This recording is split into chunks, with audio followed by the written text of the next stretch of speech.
crows around here. Those aren't crows. Those are northern ravens. The Inuit and other Native Americans worship northern ravens as creator deities. Some say that ravens have the power to predict death. The great poet Marlowe wrote about them in the 16th century. Thus, like the sad presaging raven that tolls the sick man's passport in her hollow beak, and in the shadow of the silent night doth shake contagion from her sable wings. That's pretty gloomy, Master.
That's piss.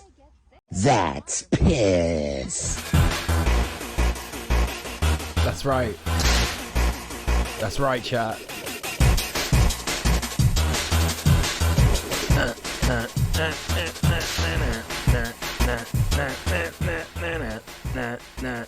That's piss. Oh, gonna get a lot of mileage out of that one. I can feel it. I can feel it. How are we all doing today, folks? What's good? There's only one thing that's kind of upsetting about the that's piss thing, and what I'm gonna have to do in order to stop it is this. Hang on, I can do this live on stream. I can do it live on stream. It's not a problem. That's right? It's not a problem. piss. Yeah, I know it's the piss dog. Don't worry. That's yes, piss. we just have to put chat there. That's and piss. Then, you know. That's piss. What I'm thinking That's for this scene piss. as well. What I'm thinking. What I'm thinking for that scene is if we also get, you know, like some like gifs of like piss, some like piss gifs. You know, like it just doesn't have to be actual piss, just like yellow liquid or whatever. This is one of the streams ever. It's true. It's true, and he should say it. How are we doing, folks? Welcome in. Sorry I'm a bit late.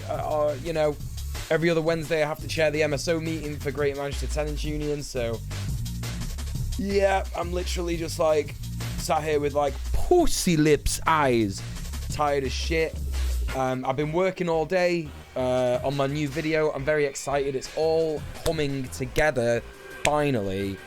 And it looks great so far. So I'm very, very excited. Very excited for how that's going to look. Yeah, like, fucking hell. I don't even know what happened. I slept for like 9 hours last night. And I'm so tired. Oh, my God. Literally got pussy lips eyes. Really excited to see this video. You know what? Me too, actually. Me too. Because, you know, this whole time, I've been making it.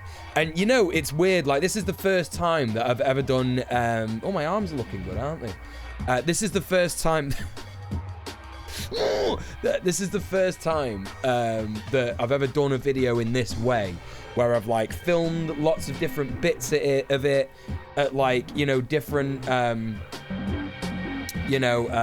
points in time, and you know, it's all come together, and now I'm sort of like collating them together and all that kind of stuff. Do you know what I mean? And it's weird because people say that when they're involved in like a movie production. They say like, oh, you don't know what it's going to look like until it's done. And it's like, that's so fucking true. And, you know, unless you really make like, you know, this is why they have things like location managers and screenplay. Not screenplay. What's it called when you like do little, basically like little comics of each scene? You know, like a rough sketch of each scene. What do they call it? Storyboard. Like storyboarders and stuff like that. Like people who specify in like every single job. Yeah. Because it's like, yeah. You know, that stuff needs to be perfect if it like really clicks. If the director really wants it to be like in his kind of vision or their vision kind of thing. So yeah, you need all that stuff. You need all that stuff. Anyway, welcome in everybody. We're gonna say hi to all the lovely people in the chat. We got Gumba Master, we got Pat Potato, we've got Adorable, we've got Mark Salmons, we've got Tejan, we've got Sorka Sublime, we've got Dice Goblin. How's it going, everyone? How's your day been? Pat Potato says I may have done a little GIF of the piss dog, but I can't share it until the program I was using for free lets me save it. Well, there you go. There you go. Good news, I got the letter that proves to my GP that I'm still allowed the tea. Yes! Fucking brilliant. Let's go, Mark. Buzzing. Well happy for you. That's good. It's excited to be excited about the things. It's good to be excited about the things that you make. And yes, they are looking good. Thanks. Appreciate that. I remember a story about the development of Deus Ex where the game wasn't fun until like 2 weeks before launch. Yeah, for sure. Like, I can see that happening with games as well, you know? My day's been okay. Overdid it on caffeine yesterday. Haven't had any today. I've been fairly mentally unfocused. Yeah, it's really hard trying to balance the right amount of caffeine to have a day if you've got ADHD. If you have too much, you become dependent on it, you get kidney stones, etc., right? But if you just have however much you need, then it's fucking fine. And it's great. If you don't have any at all, it's bad.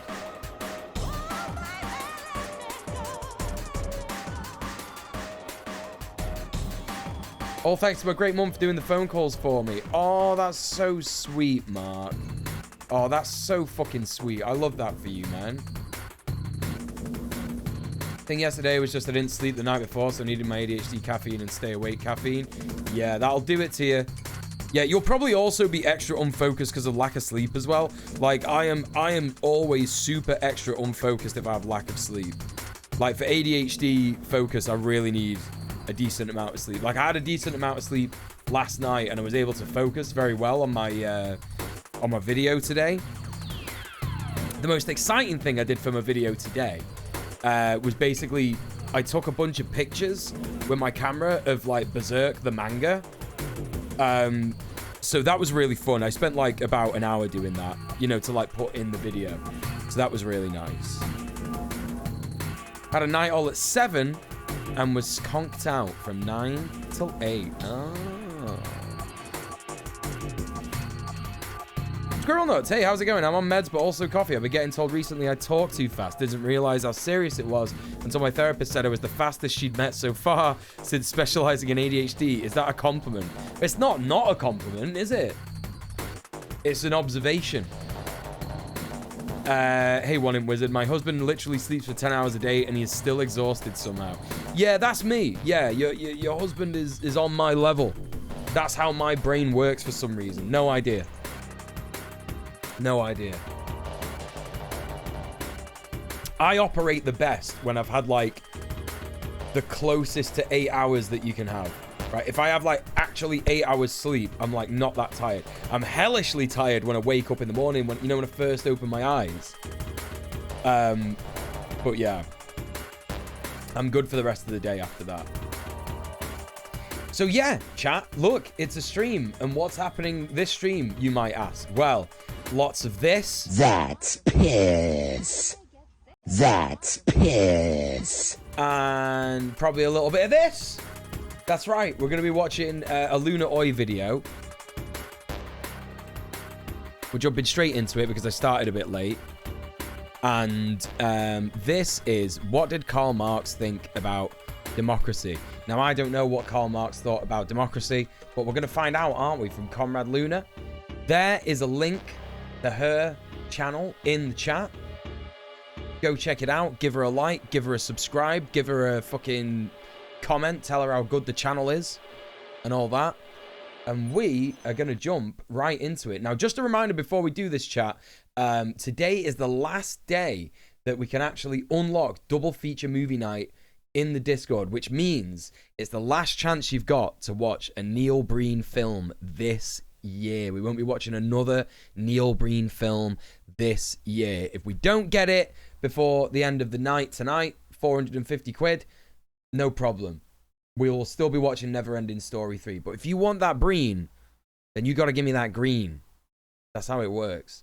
So yeah, you know, maybe if we get to the end of the stream, I'll be nice and we'll come up with something different. I don't know, but ideally it would be good to see some dough come in before the end of the night. And you do that by doing sub off Twitch, which is there in the chat right now. And if you are feeling bad because you can't financially support the stream, then stop it immediately. You absolutely shouldn't be feeling bad. It's not your fault, right?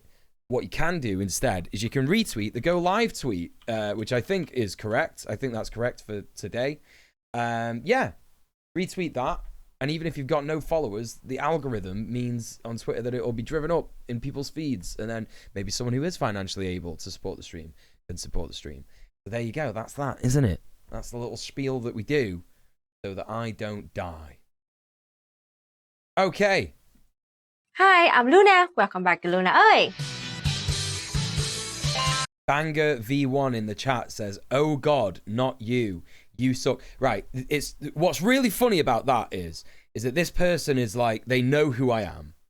And they're like, "Oh my God, I can't believe it's you." Right. What you've done, right? It's obvious because I know how Twitch works because I've been streaming for a long time and I've been watching streams for a long time. What's happened is, right, you've typed in my name on Twitch and you've found me, right? And you've clicked on my stream, haven't you? Right? That's what you've done. But you're acting like as if somehow, by magic, I've appeared on your computer somehow. And you're like, "Oh God, oh, not you. Oh, not you." Like, bro, you could have just not done what you did. You could have literally just like not done what you did. You know, so yeah, I suck to you. Okay, so, you know, see you later. Goodbye now. We'll see you later. I won't be doing bicep curls, Sorka. Sorry.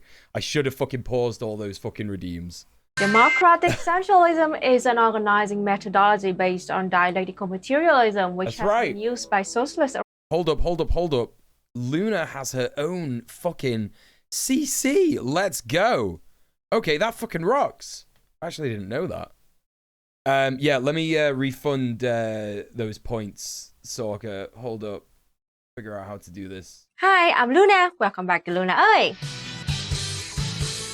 Democratic centralism is an organizing methodology based on dialectical materialism, which has been used by socialists around the world for over a century. If you have the workout redemptions with the channel points and stuff. Hang on, let me try and like do this right now because I don't want people to like redeem. Can I like click that? Which is made. How do I get to that? Fucking. Okay, it doesn't matter. We're gonna continue watching the video. I'll get a mod to redeem to give you those points back, Sorka. But the reason why I'm not doing the exercise redemption points is because it's an old channel redemption thing from like basically 2 years ago in the pandemic. Well, we're still in the pandemic, in lockdown, when I couldn't go to gyms and I was using my home exercise equipment and stuff. So yeah, basically I go to the gym like every day now, and today's literally a rest day. So yeah, I'm sorry. I'm going to be removing them soon. I apologize. I haven't seen part 1 of this series in which I explain the basic philosophical concept of democratic centralism. There's a link in the description. But long story short, democratic centralism is just the idea that every human social group has elements of democracy and elements of centralism, and that democracy and centralism mutually It's funny to flex on that guy. You can think of democracy as a degree to which members of the group all have a voice, and how members of the group participate in making decisions and guiding the group. I don't even have my dumbbells set up. Democracy can vary a lot from one group to the next. Some groups restrict democratic participation to a small group of leaderless people, while other groups are better at seeking consensus and input from everyone. But no group lacks democracy altogether. That would mean that only one person has 100% universal control over all other. Sometimes when I do that, I feel like I know I'm not boasting or anything, but it feels like I'm gonna like tear a muscle in my arm when you do. I think because that's what that is actually. Like when you flex, I think it is like an isometric exercise. That's what they call it. Like you shouldn't do that too hard. If you ever do that, don't do it too hard because I think you can injure yourself. People. And that just never happened before, not even in the most tyrannical dictatorships on earth. Even people who have been enslaved have been able to have some influence on the society they are a part of, even if it was severely and brutally limited by the oppressors. Centralism, on the other hand, refers to unity and harmony within the group. Just like with democracy, centralism can manifest in many forms. Sometimes centralized positions are imposed on the group through force, coercion, and manipulation. But centralism is not always bad. Centralized thought and action can be developed positively by building harmony and unity in vision and purpose among members of the group in collaborative and healthy ways. So democratic centralism is just recognition that democracy and centralism exist in all human groups, and that they impact and develop one another mutually.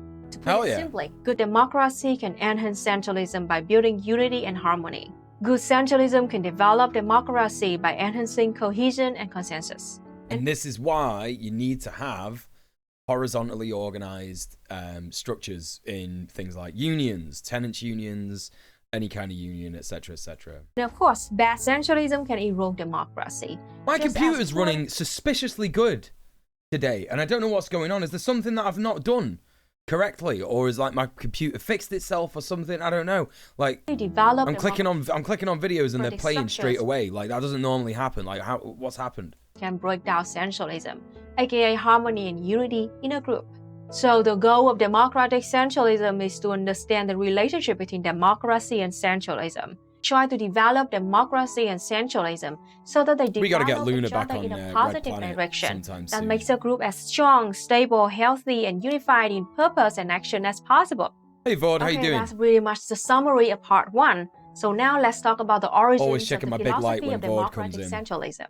The first people to talk about organizing human groups and societies in the context of dialectical materialist philosophy were the same guys who created the dialectical materialist philosophy. It's so fucking weird, right? That these guys basically chilled out in the same city as me. It's basically like it freaks me out on a regular basis thinking about that. It's like, fucking hell. Yeah. Engels and Marx just basically like chilled in Manchester. You know, we've got like murals to them and stuff. It's so mad. Karl Marx and Friedrich Engels. Marx and Engels were not just philosophers. They were also experienced organizers and leaders of the working class who helped to build and shape quite a few revolutionary groups in Europe. Through this activity, they enhanced their theory, and as they developed their theory, their practice also improved. Marx and Engels noticed a lot of contradictions within revolutionary organizations in Europe. They also witnessed a lot of debates, frictions, and arguments about democracy and organizational principles and methodologies in their organizing work. Through these practical activities, they began to develop foundational principles of scientific socialism. Scientific socialism is just an application of dialectical materialist philosophy to the specific goal of helping the working class to fulfill its mission of uniting to overthrow capitalism. Marx and Engels studied history deeply to try to understand how revolutionary change happened throughout history. They analyzed the development of human society over time so that they could have a better understanding of how human groups, systems, and societies develop, believing that this analysis would help them to anticipate and solve the problems facing the working class. In their study of history, they realized that democracy is always associated with the movement and development of human society. And indeed, the principles of socialism developed by Marx and Engels can be said, in large part, to be principles for developing a truly democratic such an insane mustache. Marx and Engels defined democracy as a political regime in which the people play. Do you remember when my mustache was that big, chat? Like, having a mustache that big is so intense. It's an intense part of your life. You can't even really eat, you know. Like, it's bizarre. Like, you know, if you eat things, you have to, like, literally eat things like knife and fork, like, blah, blah, blah, blah, blah, all this kind of stuff. And honestly, like, you just can't survive in real life, in modern life, like that.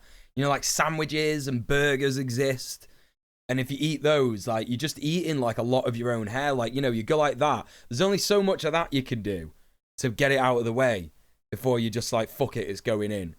Right, and then when you do, you just get a fucking mouthful of your own hair. It just goes like in your mouth, and then you've got to go get it out. And then obviously when you get it out, it takes food out with it as well. So there's just like a big like scrub of food on it. It's just gross, man. I can't go back to having a tash like that. Honestly, it was so fucking dope having a tash that big. Trust me, it was. But yeah, just like I just couldn't do it. And unfortunately, I don't have like the kind of mustache that's like bulbous. It doesn't like come out like this, because I kind of wanted like, probably a bad example of a person to use, but you know, like Saddam Hussein, like the Saddam Hussein mustache, where it's like it comes out and it's bulbous like that, but you still have like space for your lips to eat. That's kind of the mustache I want, but I just don't really have that kind of hair. You know what I mean? I got this like scrungly like white guy straw. It's like straw. My fucking facial hair. It's like, you know, kind of gross. Get back to this. A central role. They also exposed and criticized fake democracies in which the mere illusion of democracy was used to cover up the underlying reality of tyranny, especially the bourgeois democracies of their era, which held elections and had parliaments, but didn't really give the majority of society access to power and influence over the state. Damn, that sounds pretty similar to how things are nowadays, not gonna lie, in the UK. Also studied the ideas of historical and contemporary political philosophers to further develop the ideas of democratic centralism and scientific socialism. For example, in Critique of Hegel's maybe it philosophy depends on the right, product, get a stash Marx pointed curler. out the essential difference between democracy and monarchy. According to Marx, monarchy is a state regime that does not reflect democratic values. Instead, monarchy distorts democracy and is defined by anti-democratic values. It's true. He made similar critiques of the feudal state system and the religious underpinnings of this undemocratic system. The fact that monarchy is defined by its opposition to democracy is very important to understand. This means that monarchy can't really be understood on its own. It can only be understood by its relationship with democracy. Consider this somewhat confusing quotation from Marx. Democracy is the truth of monarchy. Monarchy is not the truth of democracy. Monarchy is necessarily democracy in contradiction with itself, whereas monarchy is no contradiction within democracy. Monarchy cannot, while democracy can, be understood in terms of itself. Okay, like I said, that quote is very confusing, so let's break it down. Here you can see that Marx sees monarchy as a political system which is defined by its relationship with democracy. Monarchy is inherently a restriction of democracy. Monarchy is defined by one person having power over all other people, which is an inherent contradiction. Not just a contradiction in the usual sense, in that the king is essentially pitted in conflict against the people he holds power over, but also in the dialectical sense. In dialectical materialism, a contradiction is a situation in which two things, phenomena, or ideas mutually impact and develop one another until one side overtakes the other side. It is this conflicting relationship that drives all motion, change, and development in the universe. So contradiction plays a very important role in development, and development plays a very important role in understanding the world and human society. Monarchy is essentially a dialectical contradiction between the monarch and the rest of the society.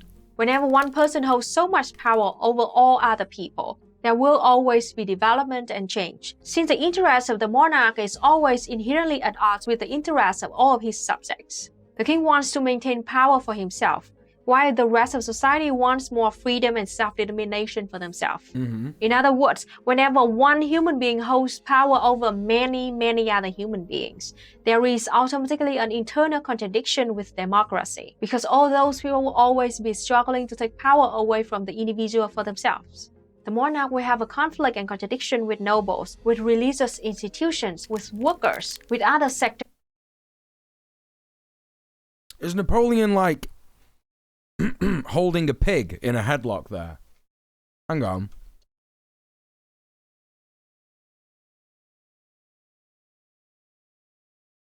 Looks like he's holding a pig in a headlock.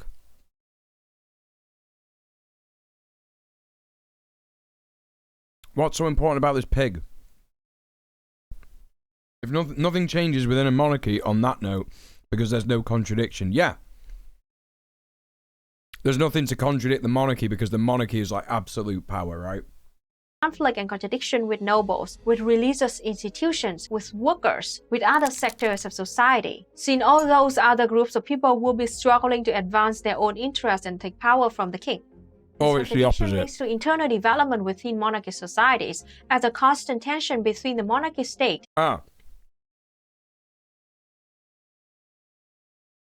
It's the very nature of monarchy that contradicts itself, right? I think that's what she's saying. Like, the idea of a monarchy is contradictory, whereas the idea of democracy is pretty flawless, right? Note the idea, not the attempted implementation of it, right? Like, for example, there is contradiction in the democracy that we have in the UK and the US at the moment, and many other European countries, because there's not proportional representation, not everybody has the right to vote, all this kind of stuff, right? And the democratic strivings of the people are always at odds. When Marx says monarchy is necessarily democracy in contradiction with itself, that's what he was talking about. Right. He's saying that there's an inherent tendency of development which stems from the contradictions between a monarch and his subjects. In other words, a contradiction between monarchy and democracy. And it is this conflict between monarchy and democracy which defines monarchy. Because monarchy is defined by the contradiction between the monarch and the people, monarchy can't stand on its own. Monarchy can't be understood in terms of itself. It will always be essentially defined by its internal contradiction with democracy. On the other hand, when Marx explains that monarchy is no contradiction within democracy, he means that a democratic system which puts power in the hands of the people instead of a single monarch contains no such contradiction. Yep, Since that's what it democracy is not defined by an inherent contradiction, it can be understood in terms of itself. Marx further explained. In monarchy, one part determines the character of the whole. The entire constitution must be modified according to the immutable head. Democracy is the generic constitution. Monarchy is a species, and indeed a poor one. This means that for Marx, democracy is a more basic, natural, and sustainable state of affairs. Yep. It is more stable and suitable for a group of people to govern themselves than for one person to have power over everyone else. Marx further explains that Democracy is content and form. Monarchy should be only form, but it adulterates the content. Okay, this might sound confusing again. Yeah, confusing So as let's talk fuck. about what content and form means in dialectical materialism. As a reminder, in dialectical materialism, things are defined by internal and external relationships. So you can think of content as ingredients from which something is made, whereas form refers to the stable system of internal relationships which define something as itself. Got you. Take a wooden chair, for example. The content of chair are the wood and nails that it's made from. The form of the wooden chair is a stable system of relationships which we think of as a chair. Yeah. The nails hold all the wooden parts together. Molecular bonds hold the wood itself together, and so on. All of these relationships come together to form And so what we on, think of and as so a on. chair. So the content are the ingredients and the form is a stable collection of relationships which together we call a chair.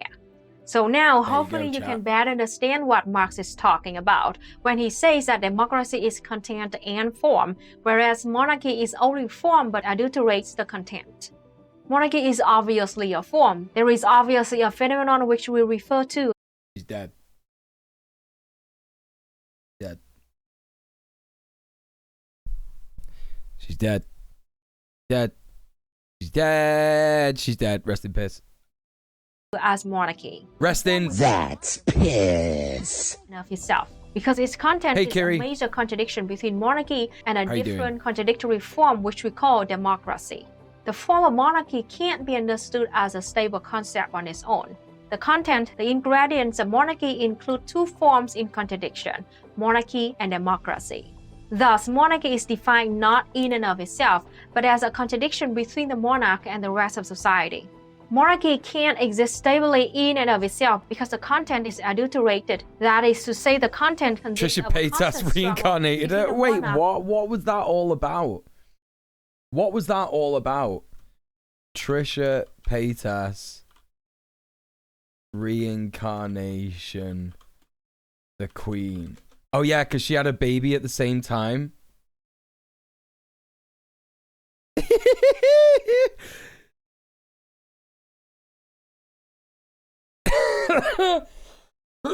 Excuse me.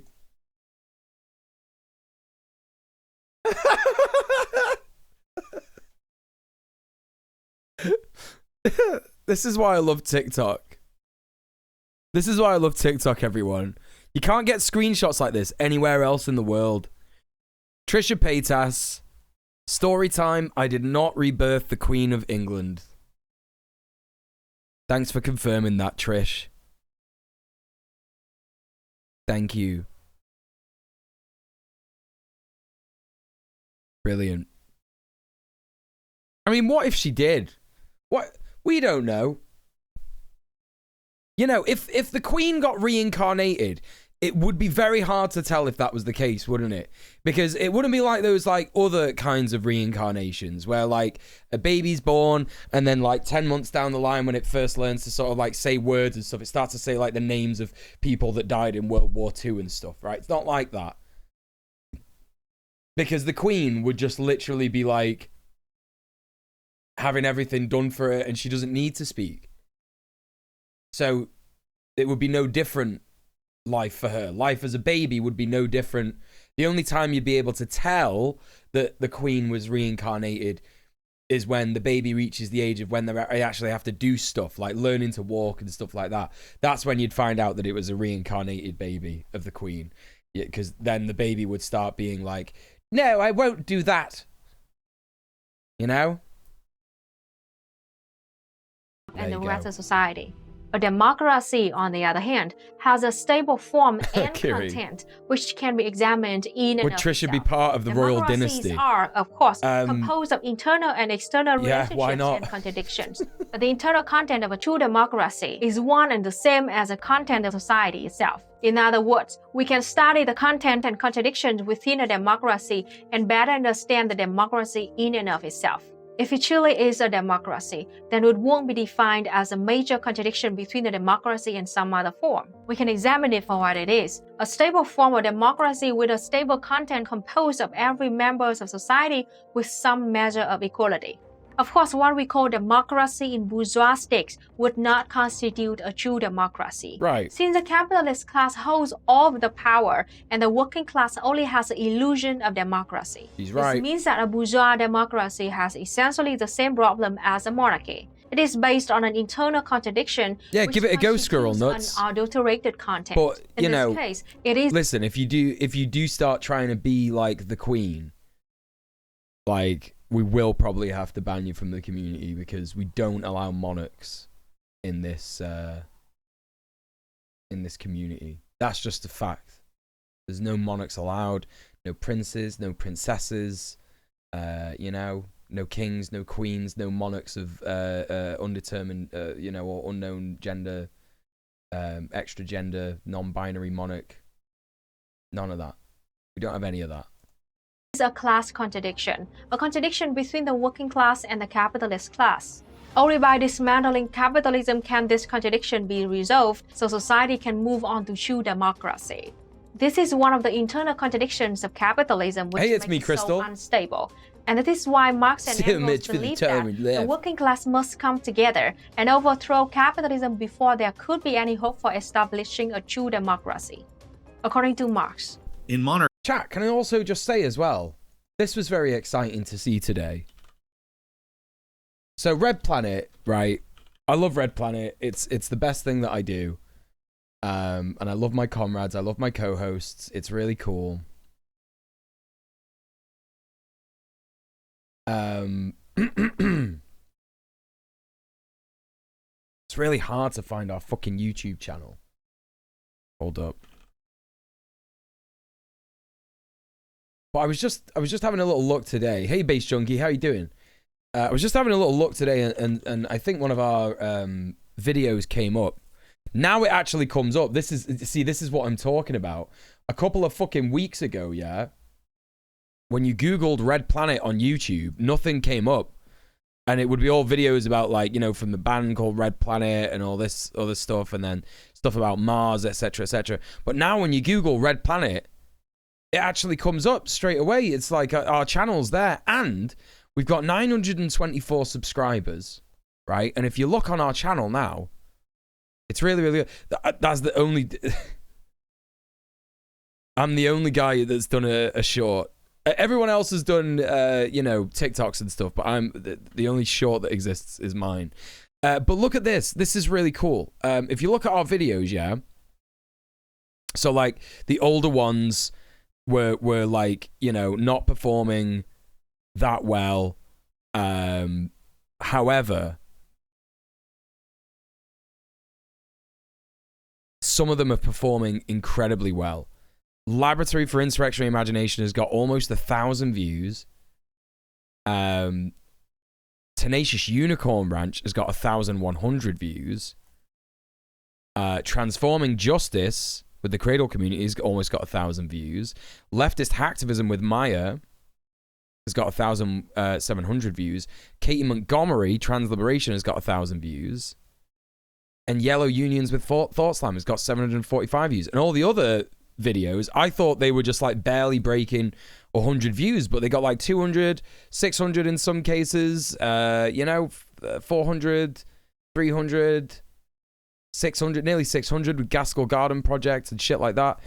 Like, really, really fucking cool. And then Conrad told us, I'm sure it's fine to say this, but like the podcast is getting like a bunch of awesome listens and stuff. So like I didn't even know that people listen to us on the podcast. We've actually got more listens to the Good Law Project episode on the podcast than we do have on the video itself. So the video's got like 494 views.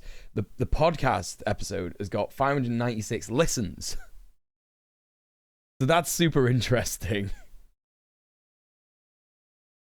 But yeah, really, really cool. Yeah, we had Maya on. Yeah, Maya's episode was really, really, really good. Really, really, really good. I would highly recommend Red Planet just for like, you know, something to listen to when you're doing stuff. Like maybe if you go to the gym and you do like a long run or something, or maybe if you're like, I don't know, just making food or what have you, or relaxing in the evening. It's something good to just like put on. You know what I mean? Hey Terratina, is there anywhere where older episodes are archived?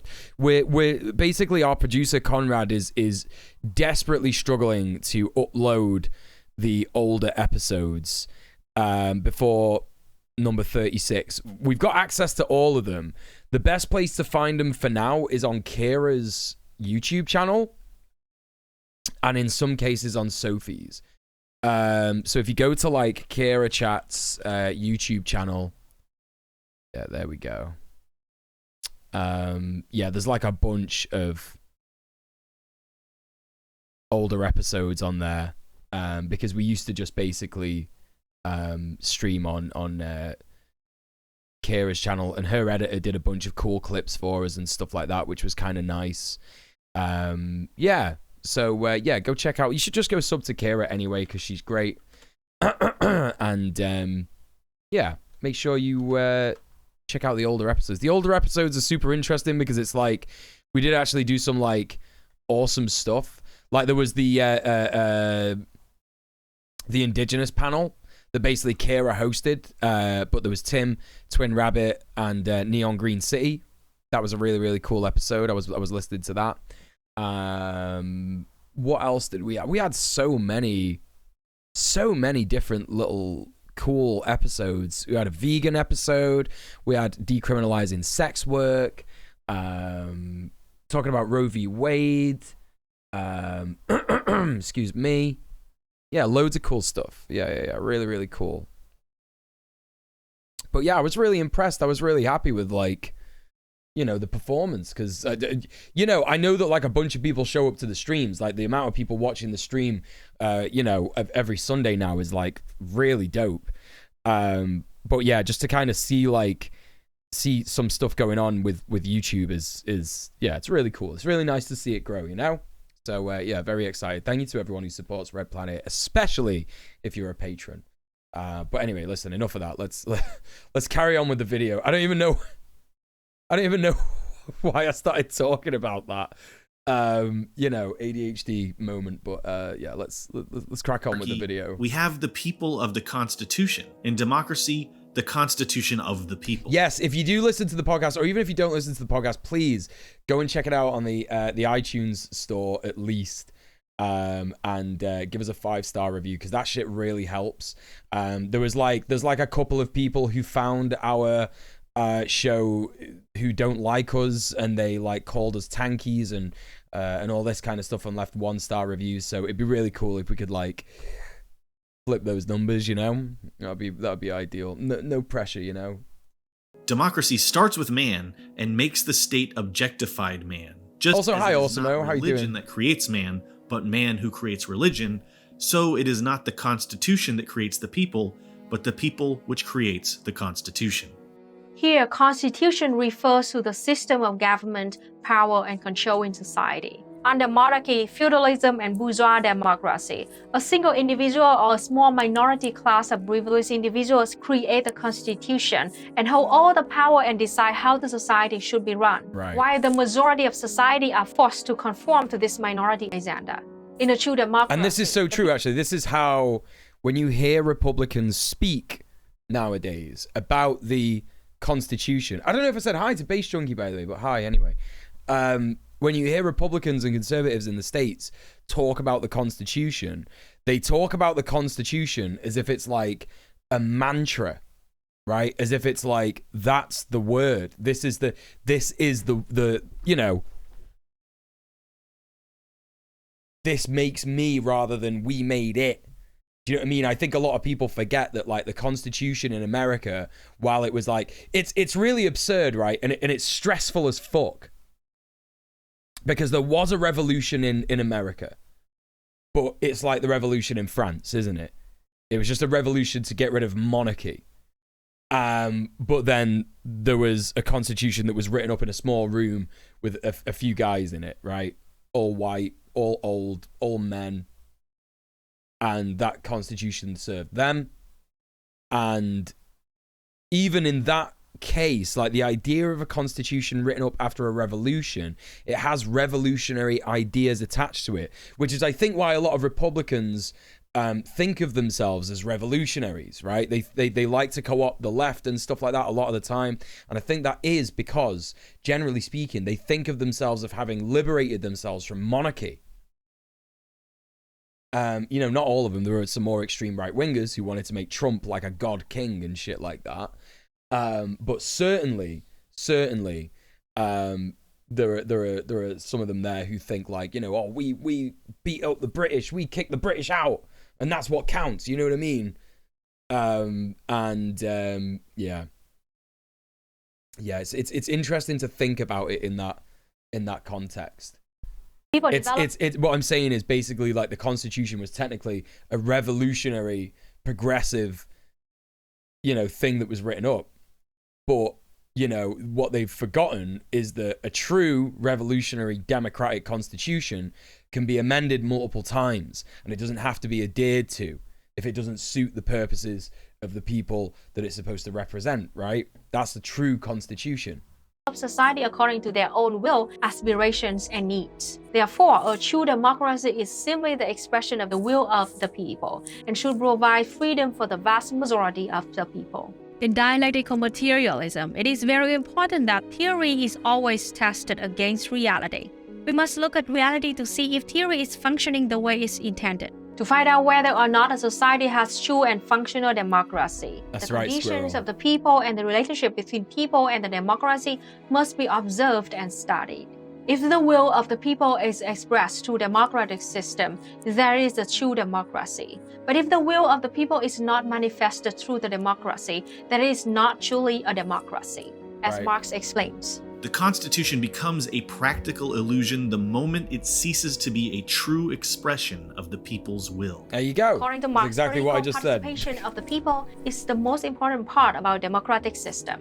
This means the people must be truly represented through elections and other democratic structures, and the validity of democracy can be measured by analyzing elections and other democratic processes. In Critique of Hegel's philosophy of right, Marx emphasized the special role of political elections as a basic form of direct democracy. He said, The vote is the actual relation of actual civil society to the civil society of the legislature, to the representative element. In other words, the vote is the immediate, the direct, the existing, and not simply imagined relation of civil society to the political state. Right. It therefore goes without saying that the vote is the chief political interest of actual civil society. And of course, libs would read that as, yeah, just go out and vote. But there's so much subtext to that and, you know, variables based on what he said before that, that it's like, no, you can't just vote. You have to make sure that the vote should be the focus of a democratic society, because the vote has to actually matter, doesn't it? Like, that's what he's saying. It's like the vote is the most important thing, and how it actually interacts with the relationship between the people and the constitution or the state that it's in. You know what I mean? Importantly, Marx and Engels were the first to explain democracy using the principle of dialectical development. Once again, dialectical materialism holds that all change, motion, and development in the universe comes from relationships and contradictions between things, phenomena, and ideas. Since all things, phenomena, and ideas are interrelated, everything is always changing all the time. Simply put, relationships drive change, and change is inevitable. So Marx was the first philosopher to study democracy through this lens of the dialectical materialist development principle, which allowed him to see characteristics of society and democracy that were previously unknown. This is how Marx and Engels came to realize that democracy is always associated with the movement and development of human society, and democracy reflects the nature of human social relationships. Throughout history, there has been a struggle between classes, as the minority classes hold power over the majority of society. Classes with less power struggle for more power, and this is what has driven society up until the present stage of capitalism. In the Critique of the Gotha program, Marx pointed out that bourgeois democracy is only a democracy for a small minority of society. the capitalist class, which gains power through exploiting workers and by denying freedom to workers, who constitute the majority of society. Marx pointed out how bourgeois democracies use buzzwords such as the welfare state and the free state and other such propagandistic terms and ideas to conceal their power and to cover up the exploitative role of the bourgeoisie and the power they hold over the majority of society. In the book Origins of the Family, Private Property, and the State, Engels pointed out that the democracy of ancient Athens, for example, was really only democracy for wealthy and noble families. The majority of ancient Athenian society, including poor people, immigrants, and slaves, were excluded from democratic participation. Of course. Engels wrote that there were at least 18 slaves and more than 2 protected persons to every adult male citizen. The reason for the large number of slaves was that many of them worked together in manufactories, in large rooms under overseers. But with the development of commerce and industry, wealth was accumulated and concentrated in a few hands, and the mass of the free citizens were impoverished. Their only alternatives were to compete against slave labor with their own labor as handicraftsmen, which was considered base and vulgar, and also offered very little prospect of success, or to become social scrap. Necessarily, in the circumstances, they did the latter, and as they formed the majority, they thereby brought about the downfall of the whole Athenian state. The downfall of Athens was not caused by democracy, as the European lickspill historians assert to flatter their princes, but by slavery, which banned the labor of free citizens. Right. a democracy that undermines and excludes the working class is a democracy that is doomed to constant turmoil and eventual collapse. A true democracy must be a democracy of the majority of the working people. Otherwise, the content of illusionary democracy is adulterated, and there will always be conflict, contradiction, and instability from the tension between the minority who will hold power and the majority who constantly struggle for more power and democratic participation.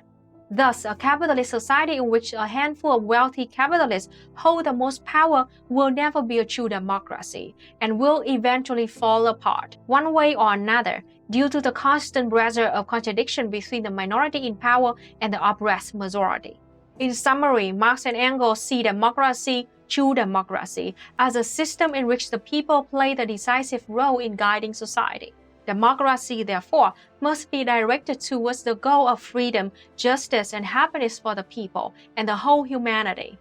Unfortunately, this goal can never be fulfilled under capitalism. It's true. Until capitalism is completely eradicated, we will not be able to have truly democratic societies. That's why the mission of the working class and the most important priority of human society in our current stage of development must be overthrowing capitalism.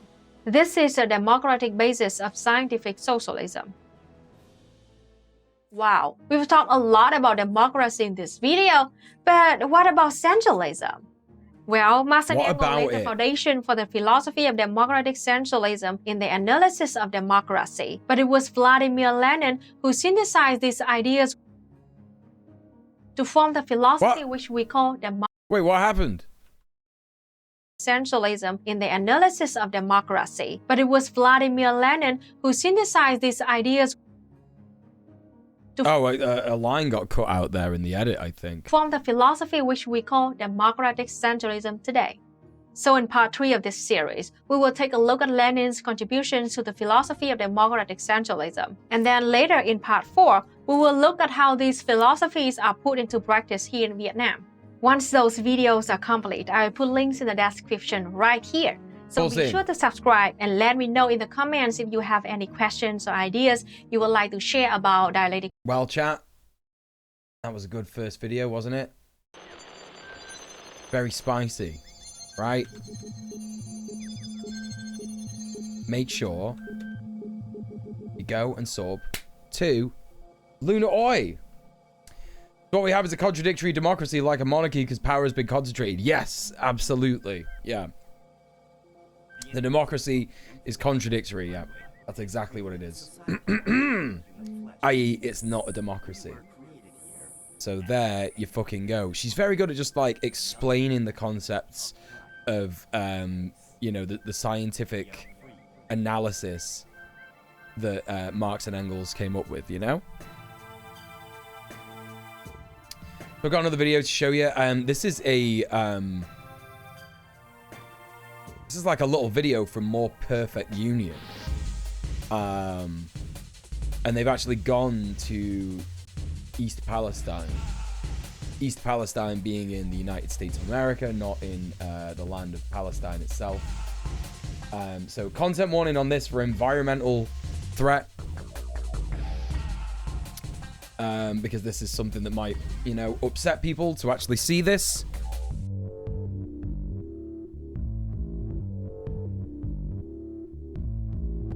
But this is in Ohio.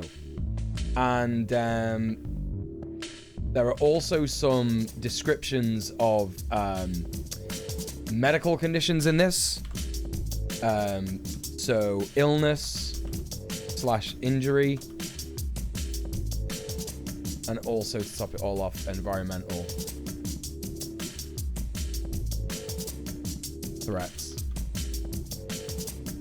You know, this might not be the content for you today.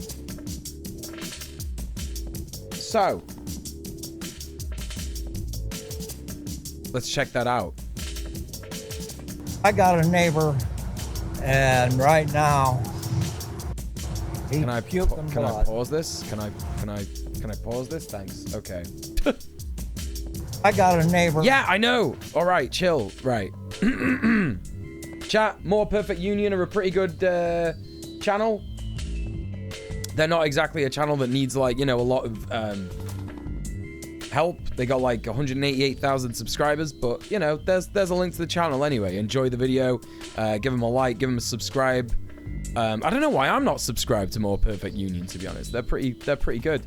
But yeah, videos about East Palestine, and they speak to some of the people there. Let's hear what they got to say. Let me just move some of these things here, make it look a little nicer, and boom. That a little bigger. There we go. All right. Oh, let's check this out, chat. And right now, he's puking blood because he works right there in the main part of it. People are going back to work because they have to. They need that money. Not like these big boys in North Fork. They're sitting behind a desk or sitting at home, kicked back in their chair, enjoying themselves. Because they got the money coming in. Do they care about us? No, they don't even care about their own employees. Sometimes a disaster is so overwhelming. Why is the video that stopped? it shocks people out of their political corners and brings Why is that stopped? really big problems into focus. No idea why that stopped. That's what it's like in East Palestine.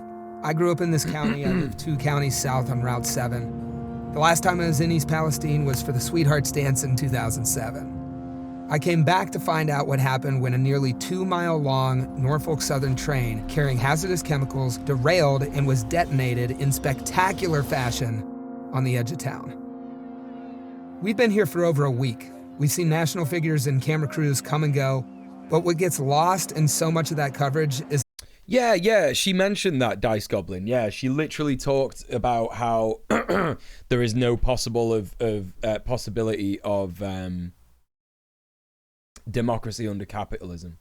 Yeah, she mentioned that. that the people here still have a ton of unanswered questions. How safe is the air and water really?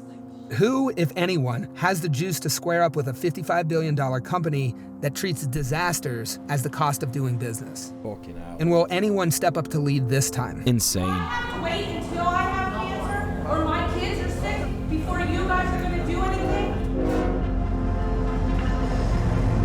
Absolutely nuts. Nice to meet you guys. Yeah. Care to do an interview? Yeah, I'll do one. My name is Luke Lavin. I live a couple blocks from here on Alice Street. We're in East Palestine, pretty much right ground zero for where the train derailed. Friday night, my wife and I were playing Call of Duty, and we heard some banging around, and we didn't know what the heck it was, so we paused it. You know, we come out here, and it was a spectacle, really. I kept telling my wife, "Oh my God, this is big. This is bigger than we're going to even ever imagine." The train derailed on the edge of town late at night on February 3rd. 5 cars were carrying toxic vinyl chloride.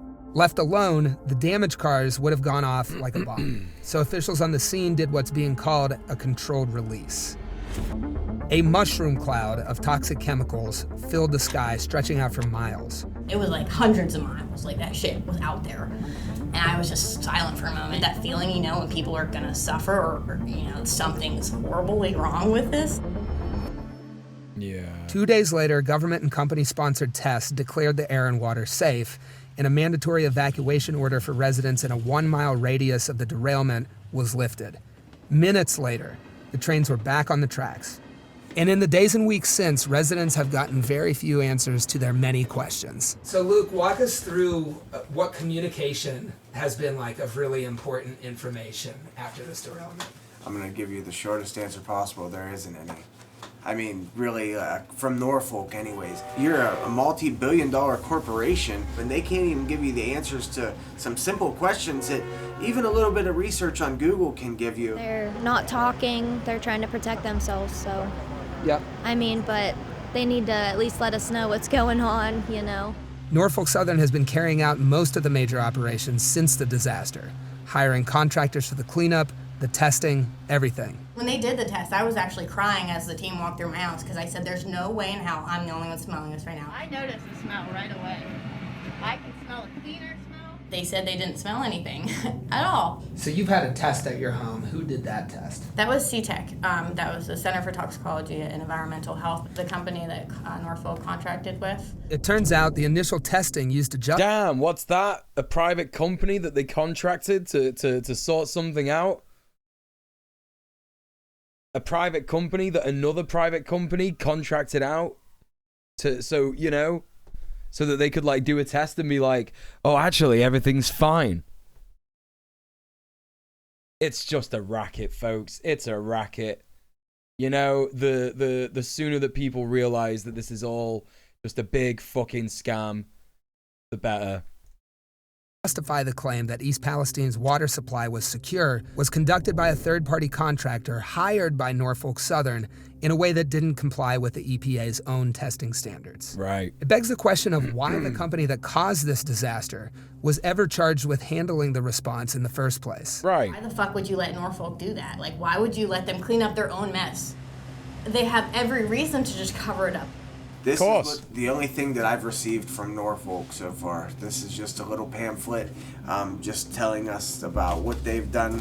3,150 cubic yards of contaminated soil and 942,000 gallons of contaminated water. And that's been the narrative since this started was, guys, it's okay. You know, we've got this. We're cleaning it up. We've made a lot of progress on environmental remediation. We've dug up 4,600 cubic yards. This guy is fucking sweating. He is sweating bullets, man. Of soil and collected 1.7 million gallons of water. We got the wildlife officer. I've never seen anyone more aware that they're in the shit. Out there every day checking our creeks. Everything's dead. Nothing comes around. We used to have birds. We used to have all kinds of stuff. Dude, you are kidding me. Something else. She's not manufacturing. She's sick. I've had her at the emergency room 3 times.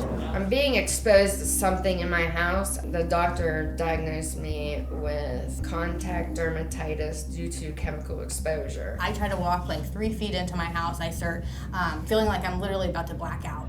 We're not dumb. They think they can just throw a bunch of science words around and then just expect us not to question it. I just really like to know what exactly they're doing at this point. Norfolk, personally, I'd like to know why people are getting sick with CDC symptoms and why they're just not taking that seriously. I mean, they match the symptoms identically and they're just still like, oh, those are unrelated. So we are in the press box of the East Palestine High School auditorium, the last of a 3-day event with national political figures coming through here, the first being Trump, the second being Pete Buttigieg, and now Aaron Brockovich.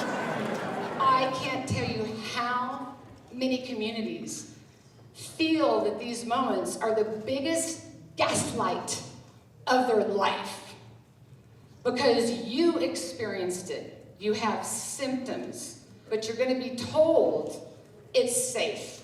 You're going to be told not to worry. Well, that's just rubbish. This is all happening as the Environmental Protection Agency takes over the next phase of the clean. What's so hard about taking accountability and caring for the people affected? Wouldn't doing the right thing make you look better in the people's eyes? It would, but it wouldn't make you look better in the shareholders' eyes because those share prices are going to go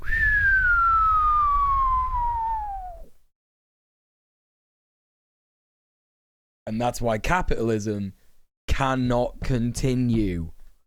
It cannot continue.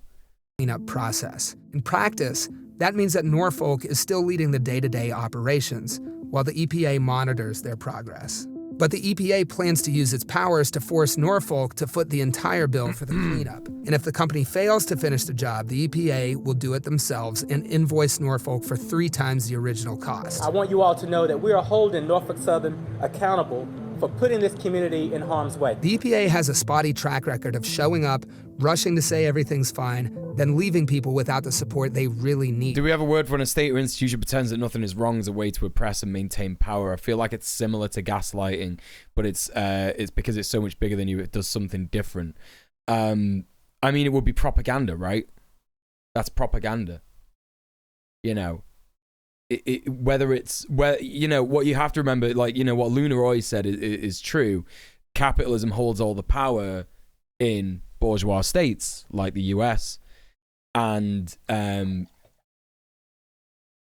if they are in control of the state, then the media is their arm of propaganda, and the media always does cover-ups for big companies, doesn't it?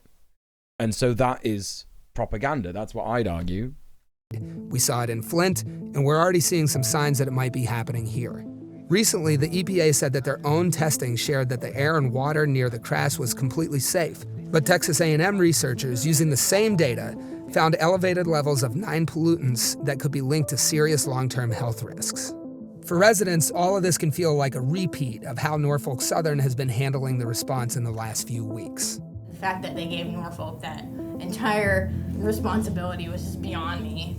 I just don't know. I hope the EPA can make it right, but I did talk to several federal EPA people already that didn't know. They just didn't know.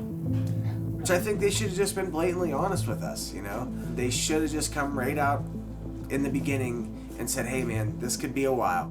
You know, hold on because you don't know what's gonna happen. And that's the uncomfortable truth. No one really knows what the long-term health effects of all of this will be. When you burn vinyl chloride, it forms dioxins, which are itself their own very hazardous form of chemical and are very, very persistent over long periods of time. That's Emily Jeffers. She's a senior attorney at the Center for Biological Diversity. We asked her about the EPA stepping in and what they can realistically promise residents. What are the full costs and how long will it take us to know? Hey, Andy from Ohio. How's it going? That's a good question because no one knows. It's going to be years and years and years before we really understand the full costs. A lot of these cancers don't manifest themselves right away. Right, right. This is the thing. This is the thing. It's like, you know, lead poisoning, asbestos poisoning, and then possibly in the future for millennials and Zoomers, it's going to be plastic poisoning, right? So, you know, obviously this is more serious than that stuff, but there's so much that goes on in the way of like production that it's like, you know, you think like, oh, well, you know, why was asbestos hailed as a miracle material? Because it was cheap and easy to make into things, right? You know, cheapness being the main factor so that they can make a profit off it. But then, of course, people get sick from it, yeah? Same with plastics, right? Plastic, it comes from oil. Oh, we have loads of oil, actually, because we've just fucking destroyed the Middle East. So let's turn that into products and sell to people.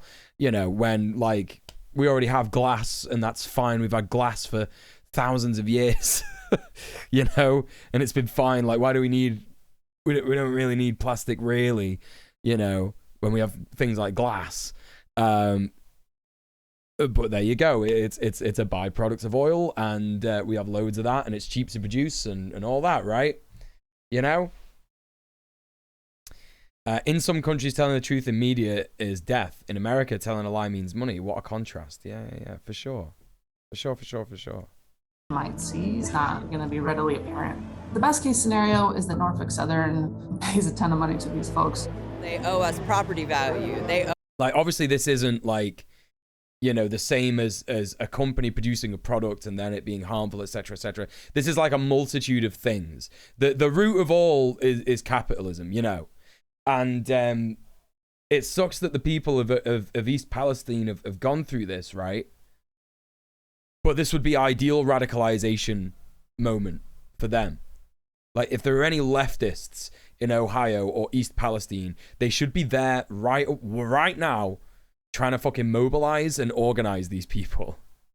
Because you could point to every single aspect of this coming from capitalism. Poor rail infrastructure, terrible safety checks on trains, you know, transport trains. The fact that these chemicals have to be transported in the first place. Like, what are they for? Where are they going to? What is vinyl chloride used in? It's being used in production, isn't it? Of like what? You know, if you're transporting chemicals across, you know, across the country, is that really safe for the environment in any situation? You know, all this kind of stuff. A lot of the effects of things like this would often end up being birth defects, which you also wouldn't see right away. I mean, yeah, birth defects is one thing, you know, and also like, I think like what this person is saying, what she's saying, what was her name? Emily Jeffers, she was saying it's like potential cancers and shit. You know what I mean? Not ideal. Owe us our health. You know, they or owe us 5, come 10 into years from now when things are going on. Yeah, like 20 years down the line or something. People can't have any type of like sympathy. Bust out the checkbook, man, and start paying people to clean this shit up the right way. East Palestine residents have already taken it upon themselves to file multiple lawsuits against the company. But Norfolk Southern is counting on the cost of this cleanup to barely impact their bottom line. Right. The thing is... And again, like the law, like, you know, these people need to be told that the law does not serve them. You know, a company like Norfolk is going to be making billions of dollars in revenue. Who knows how much in profit? And, you know, are they going to be able to have the funds to hire like multiple lawyers that will just basically put down the plaintiffs' suits? Yeah, of course they will. They'll hire like far more experienced lawyers, far more, you know, corporate lawyers that specialize in this kind of thing. Like the amount of lawyers that exist out there to take on large corporate entities is so slim because there's very little money in it. Surprisingly, right? You know, there is a lot of money in it if you can do it. You know, if you work yourself to death and you're absolutely like, you know, determined to fight the case. But that's rare. That's rare in a society that breeds, you know, people to spend their time wisely and make as much profit as possible. And you would make far more profit as a lawyer defending these companies than suing them, right? So they actually plan. You know, what would be the ideal scenario? The ideal scenario would be direct action against Norfolk Southern. Stop the trains from running through the fucking town. You know, this kind of shit. Go to the fucking offices. You know, go on a fucking big road trip to the offices and stand outside and fucking, you know, put so much fucking public pressure on them that they can't escape it anymore.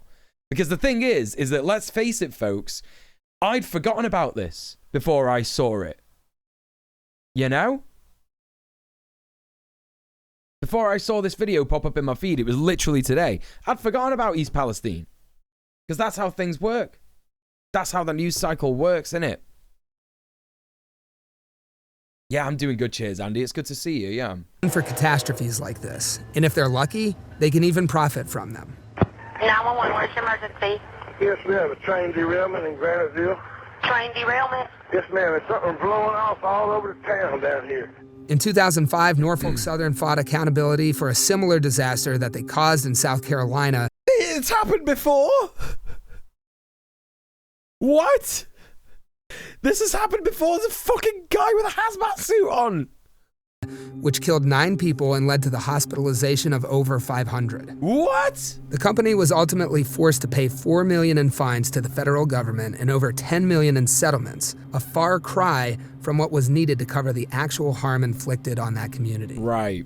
But now, investors on Wall Street are pointing to this example as a reason why Norfolk Southern's value is unlikely to be impacted by the disaster in East Palestine, and why now might actually be a great time to buy Norfolk Southern stock.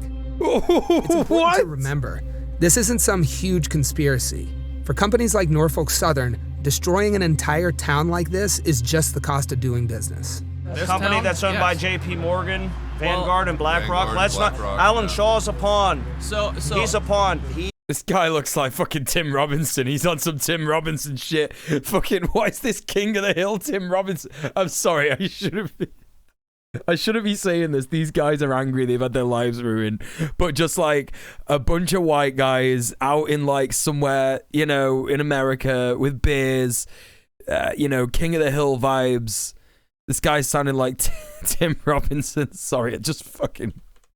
Let's listen to them. Let's listen to them without making a joke about, you know, stereotyping them. A town like this is just the cost. Hey, PB Princess. This company that's owned by J.P. Morgan, Vanguard, and BlackRock. Let's not. Alan Shaw's a pawn. So he's a pawn. He makes $8 million a year. Yeah. $8 million a year. He lives in an 8,000-foot square mansion. He doesn't care about the people. Right. And the upsetting thing is, this guy's got a Trump hat on, yeah? You could radicalize this fucker so easy. Right? So easy. You could just be like, bro, Trump is the same as that guy. You know what I mean? You wouldn't, like, initially go for the thing about the Trump hat. Do you know what I mean? But, like, if he started going on about, like, oh, I just got to vote for Donald Trump, he'll save us. You just got to say, bro, Trump's best mates with that guy. What are you talking about? He's best mates with that guy. You know, the material conditions of the working class. And this isn't like some kind of fucking, you know, MAGA communist shit or whatever. It's not about that. But it's like, you can absolutely fucking radicalize people who the material conditions under capitalism have gotten so bad that they're like aware already, so close to getting it. And they're like, you know, it would be like that. Like turning a light on in their heads going like, boom, listen. Your boy, he's in bed with him. You know? 8,000. And then they'll be like, oh, but the Democrats as well. Yeah, we're not saying vote for the Democrats, bro. You know? Foot square mansion. He doesn't care about the people. I'm angry. I'm angry about this. I've lived in East Palestine for 65 years now. That's my home. I don't feel safe in this town now. You took it away from me. You took us away from us. To you, look me in the eye. I can't hit you with my pocketbook. I can't touch you with anything other than my heart. And listen to me, please. My grandchildren, my children want out. It's not safe here, sir. We're sick. You breathe. You are no different than any other man. I want to be as close to you as I can, sir. If you want our trust, I'm begging you, by the grace of God, please get our people out of here. You gotta take it for yourself, man. Can't sit around waiting for people like that to do shit for you. This area, the one that I grew up in, has been dealing with polluting industry for a long time. There's a picture from 1981 of a person in a hazmat costume protesting the construction of the nation's largest hazardous waste incinerator.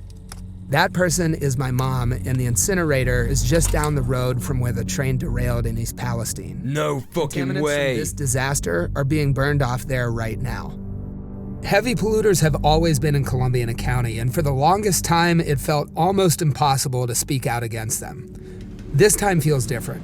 I think it brought attention to a lot of people, especially in like Sleepy Little East Palestine, that never really questioned a lot of things that like big things like that. Because I mean, it is a big thing. You think politics don't involve you until they directly involve you.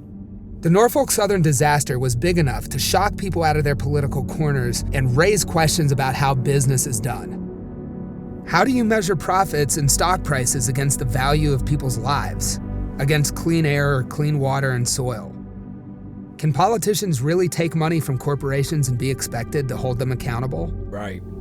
And who is the government for, anyway? And it just feels like we're screaming into the void. It really, really, truly does. I wish it wasn't up to us to have to do everything ourselves. Like, I mean, I just want to go back to like a normal life and do the stuff I want to do. Like, not just try to figure out how to like avoid this like chemical apocalypse right now. We might not have the Palestine that everybody wants, but I think it's definitely a possibility for us to at least be safe somewhere with everybody's voice and a continuous cry from the community. It's not too late. It takes a lot to go toe-to-toe with a $55 billion company, and I think that company is counting on people to return back to normal and not speak up about it and kind of let whatever happens to their town happen to their town. But those people are clearly set on taking a different path. And I wish them all the luck in the world, which they will need. Yeah. Yeah, they will. Norfolk Southern can get bent. For sure. For sure, chat. That was a pretty good production. You know, very fucking important thing to cover. That I think not a lot of people are covering right now. Go check it out. In terms of, you know, give them a like, give them a subscribe, and give them a comment, you know? Yeah, the people of Ohio deserve better. They really, really do. We got another video to watch. We got so many videos to watch today, chat. So many videos. Oh my god. Let me just get into the playlist. I'm gonna remove some stuff that we've already watched. That. And we already watched the Frank Laundry video. That was a good one. What else? You know what, chat? We're gonna watch a video on Cop City now. Yep. This is a video from our comrade Non-Compete, friend of Red Planet, and just general cool person.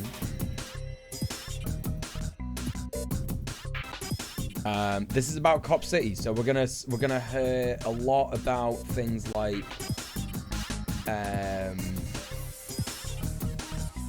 police brutality, violence, and of course racism. So gonna throw up that content warning.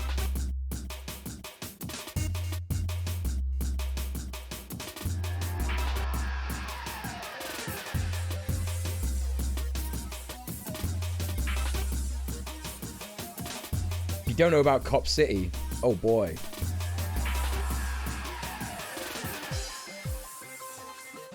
It is extremely fucked up, but I imagine EJ is going to tell us about it right now, right?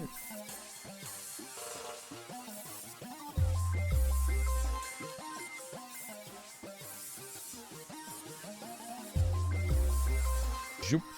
There we go.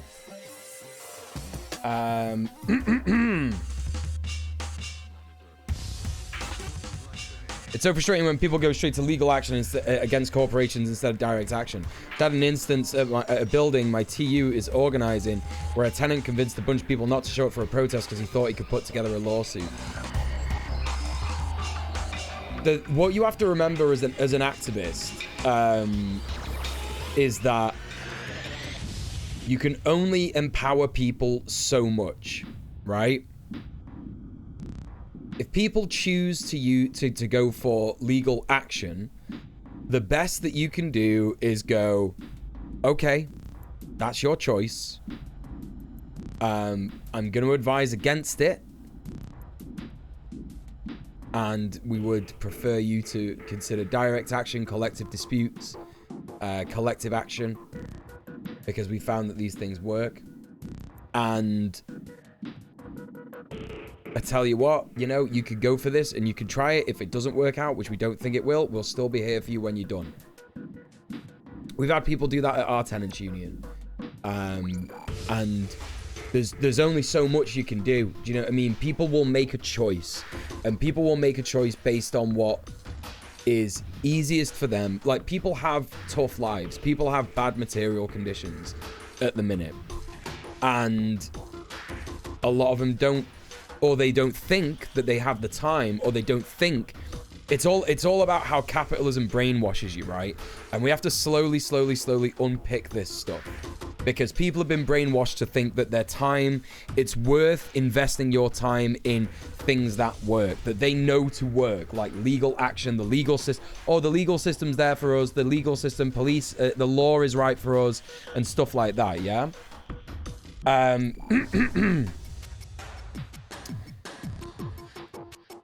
But they don't think that it's quote-unquote profitable to do things like collective dispute, model action, or direct action and stuff like that. You know? Because they just don't know about it. They don't know if it's profitable. It sounds weird, it sounds new, it's different, you know what I mean? And they don't trust it. It's hard, it is frustrating, yeah. If both are happening, then they're getting pressure from multiple fronts, so maybe it's alright for those with the privilege to do so, to take the legal route. Yeah, I mean, at the end of the day, like, the reason that person has probably told the other tenants to not show up because he thinks like, oh, it's gonna harm the lawsuit, right? That's the issue with that. And that can be the case sometimes. If you are organizing a lawsuit against a corporation or a landlord or whatever, then if there's also direct action going on in your building, then that landlord could be like, well, look, these guys are like making my life miserable. And then it might rule in the favor of the landlord. So it's not always the right way to do things. Anyway. As I said, here's a video from EJ, aka Non-Compete. Please go and show EJ some love. Give them a like, give them a subscribe, give them a comment. And yeah, we're going to check out their video on Cop City. Let's see what they got to say.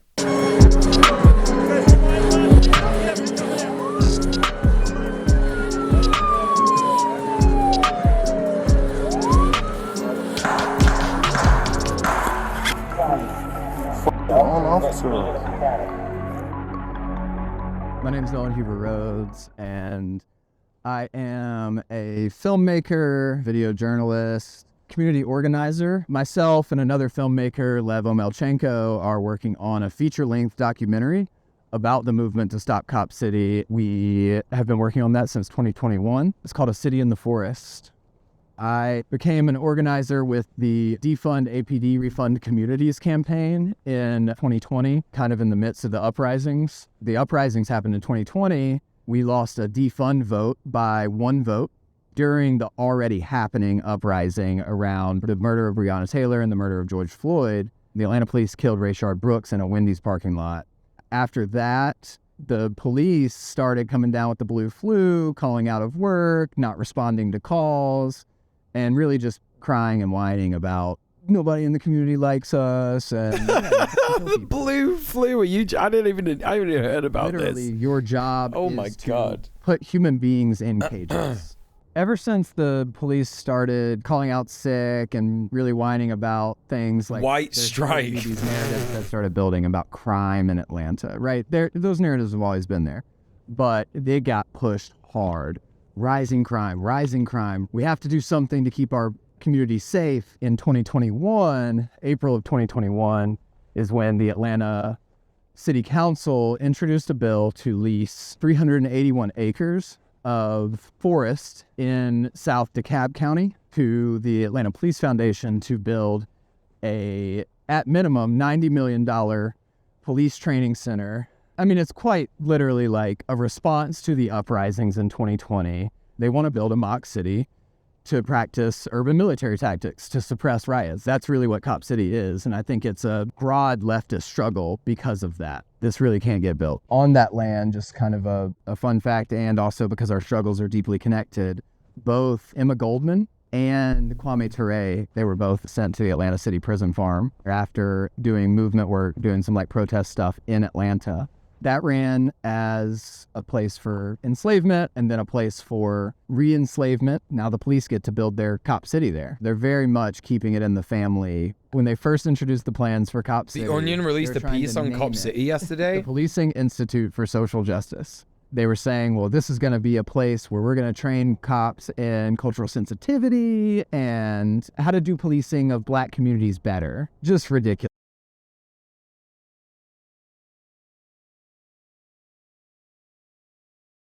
Atlanta police explain why they need Cop City. The city of Atlanta is facing backlash after announcing plans to bulldoze 85 acres of forest to build a 90 million replica of the city for police to train. The Onion asked several Atlanta police officers why they support Cop City, and this is what they said. This training will come in handy the next time I need to fire a rocket launcher into a crowd of people. It would be cool to have a place where I could work out and train in between naps in my police cruiser. Well, basically, hey, I just remembered cops don't need to explain themselves. How can we serve the community without a fortified stronghold miles away from civilization? We don't need it, we just want it, which fortunately always counts as the same thing. I still can't tell the difference between my gun and a taser, but with 8 or 9 more training courses, I should be able to figure it out. You really want a bunch of cops scattered in the community? We must do everything in our power to keep those tax dollars from falling into the wrong poor children's hands. How can you have a military without a base? Somebody's got to do something about all those ugly trees. Poorly trained police officers have killed dozens of people over the last decade, but with the skills provided by Cop City, we could easily push that into the hundreds. It's so grim, but actually true. I desperately need training on how to shoot an unarmed man 7 to 40 times. Hey, Chadchalist, how you doing, man? Good to see you. Kill, kill, kill, kill, kill, kill, kill. Because it'll be like a totally cool fort thing where only my cop friends are allowed and we could just like hang out and nobody will be mean to us. I heard we'll have all of the King of Queens we can watch. Wait, isn't that show about a cop? Like Paul Blart plays a cop in that show or whatever his name is? It's only scary if you're a criminal or anybody else. This Mock City is the closest thing I'm gonna get to an all-white Atlanta. I'll ask the questions. Now stop resisting.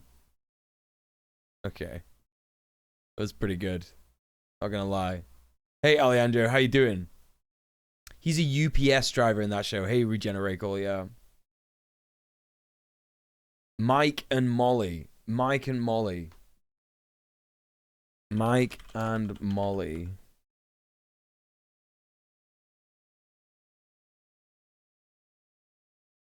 Oh.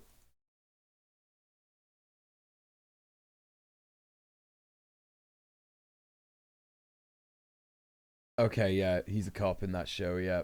Yeah. All right. Best Chicago cop accents ever?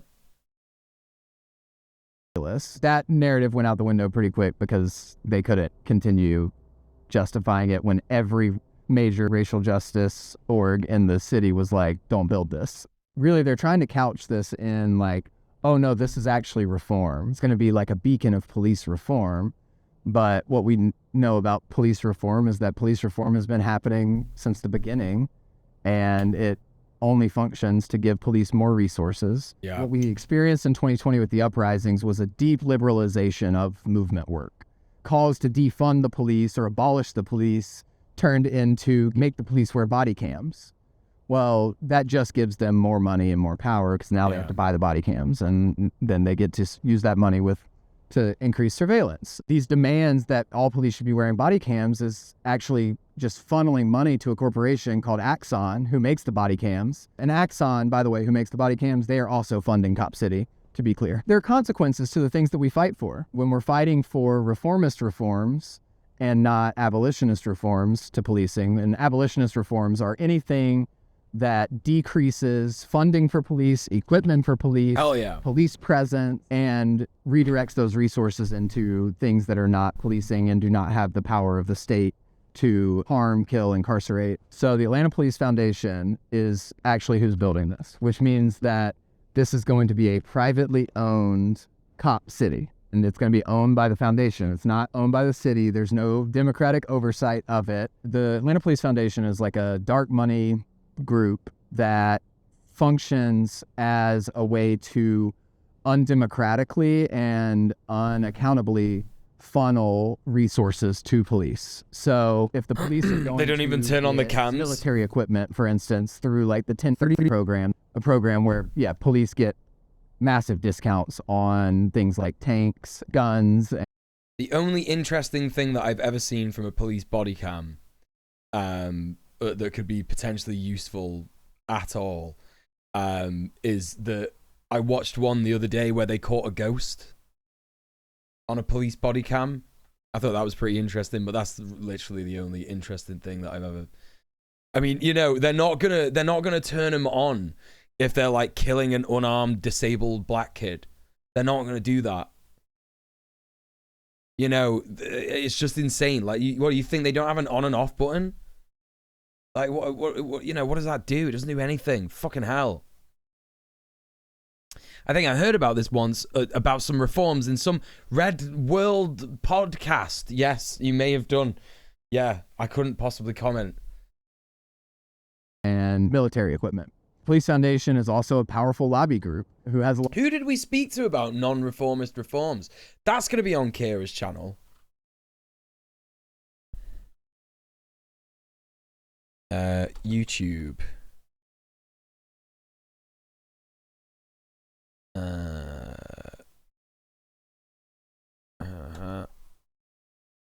Yeah.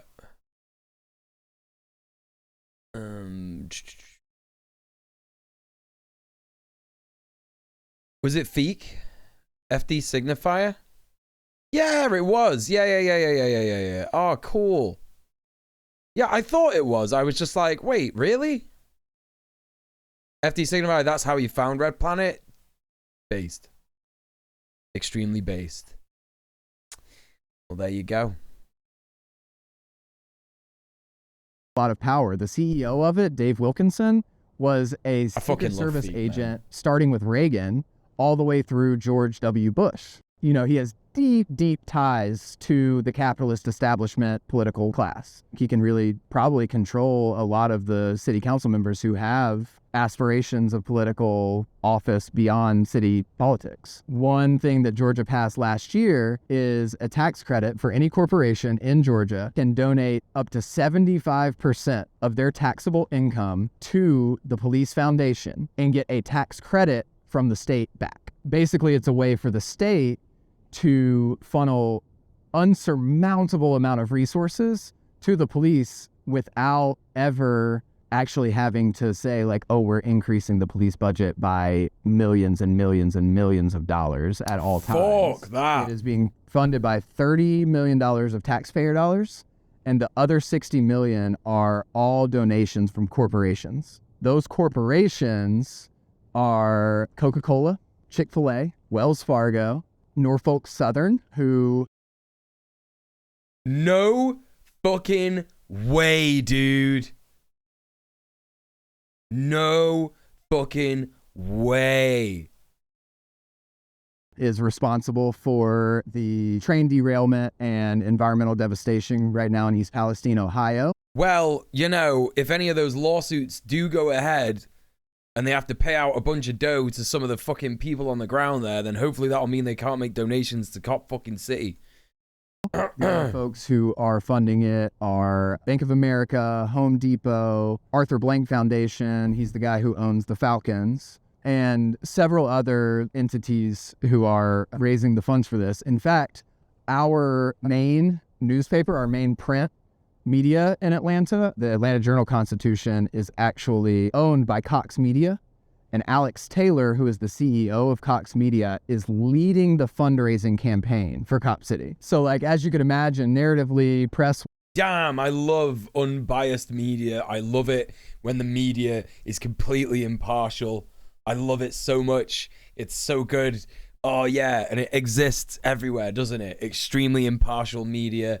Very fucking cool. Very fucking good. The way that their stories go, because they have interests. Through open records requests, the Atlanta Community Press Collective, who is a group of just like working class folks working working class jobs, you know, or working their regular ass jobs and holding down the independent left press here. They found out that at least 43% of the police who are trained in Cop City will be from out of state. It is a place for cops all across the country and internationally to train. Georgia, we've had a program called GILLY, which is the Georgia International Law Enforcement Exchange Program, where we send our cops to occupied Palestine to train with the Israeli police and the Israeli Defense Forces. Israel sends their police and some IDF folks to train in Georgia with our police, and they share tactics. They're both practicing suppressing potential uprisings and unrest as their oppression, as they create worse and worse conditions within the spaces that they're occupying. Stormtrooper cunts. Our Defund APD Refund Communities campaign got involved with the electoral organizing. The only time that I've ever had a gun pulled on me is by the Atlanta PD because I was too jerky when I was reaching for my wallet when I got pulled over by visiting. That is insane, dude. That's insane. Fuck cops so much. Hey Blumhouse, how you doing? And I'll tell you why. We understood that the city council was going to pass this no matter what. We understand the theory, and we know that the city council is not going to implement the will of the people, but they are going to implement the will of the capitalist class. However, most folks in Atlanta don't. Most folks aren't reading Marx and Lenin or Kropotkin or Angela Davis. Regular old working class folks are trying to make ends meet and trying to take care of their families. You can't just start canvassing people and saying, hey, your city council members don't care about you. Don't worry about the electoral process. We have a forest to defend. Get involved in this struggle. It's a pretty conceited, I think, ineffective way to organize people. So we started doing canvassing around the electoral process so that we could actually get more community members engaged. We were one very, very small part of this like broad coalition throughout Atlanta working to stop Cop City. Yeah, my arms are looking pretty good at the minute, aren't they? Campaign was in community with. Yeah, I'm not even gonna lie. Builders, I'm pretty happy with how I'm looking at the minute. Here in Atlanta, the Black Alliance for Peace. They typically do work around imperialism and militarization, as well as the Sunrise Movement was in that coalition.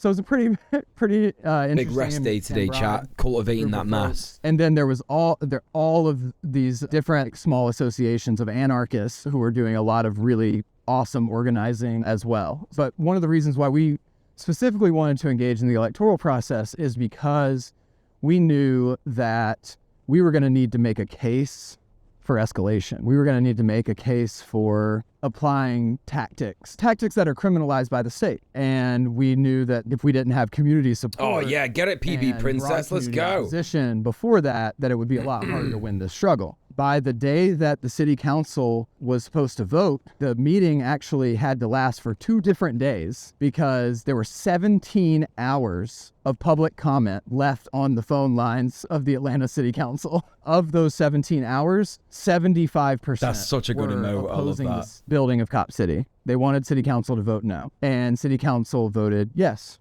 Obviously, it was an incredibly unpopular thing throughout Atlanta. There were neighborhood associations who came out and said our entire neighborhood is against this facility. There were a lot of people very, very against this. And of course, residents in the area is a predominantly black area that has no democratic representation for making these decisions because it's That's one of the more interesting chat messages I've ever got in my entire life. Hideous, eternal thirst torments you. Your mouth gapes wide only to swallow fire. It's true. You're right, and you should say it. I am extremely thirsty. It's true. incorporated. In the past, they've just been able to dump stuff here. So there's 3 landfills, 3 prisons, and now they're trying to build a cop city. And all of this land that they're trying to build it on flushes off into the South River. Me after spicy taco night. As well. Some surveys have even said like up to 90% of the folks who live in the immediate vicinity of this facility do not hydrate. They're still able to move forward. Yeah, I'm gonna need it. You know, I'm gonna need it. The plan. I'm gonna need it. Autonomous groups of folks were preparing to occupy because, again, their political analysis was already to the Stop point. chat. Like, You can't drown me. Capitalist. Stop trying to drown me. Going to be passing this, and we need to be prepared for when that happens. They were planning for it for several months, and then, like, pretty much as soon as death strikes you sudden as life begot, stripped as your body flings into the flailing darkness, slowly your flesh begins to sear. Soon it renders you with such unimaginable pain. Mercy, you cry, none you will receive, for every chance was given in life, but you sought no forgiveness for your wickedness. It sounds fun, to be honest. I can't fucking wait. I'm so fucking down. I can't wait. I'm gonna meet the devil.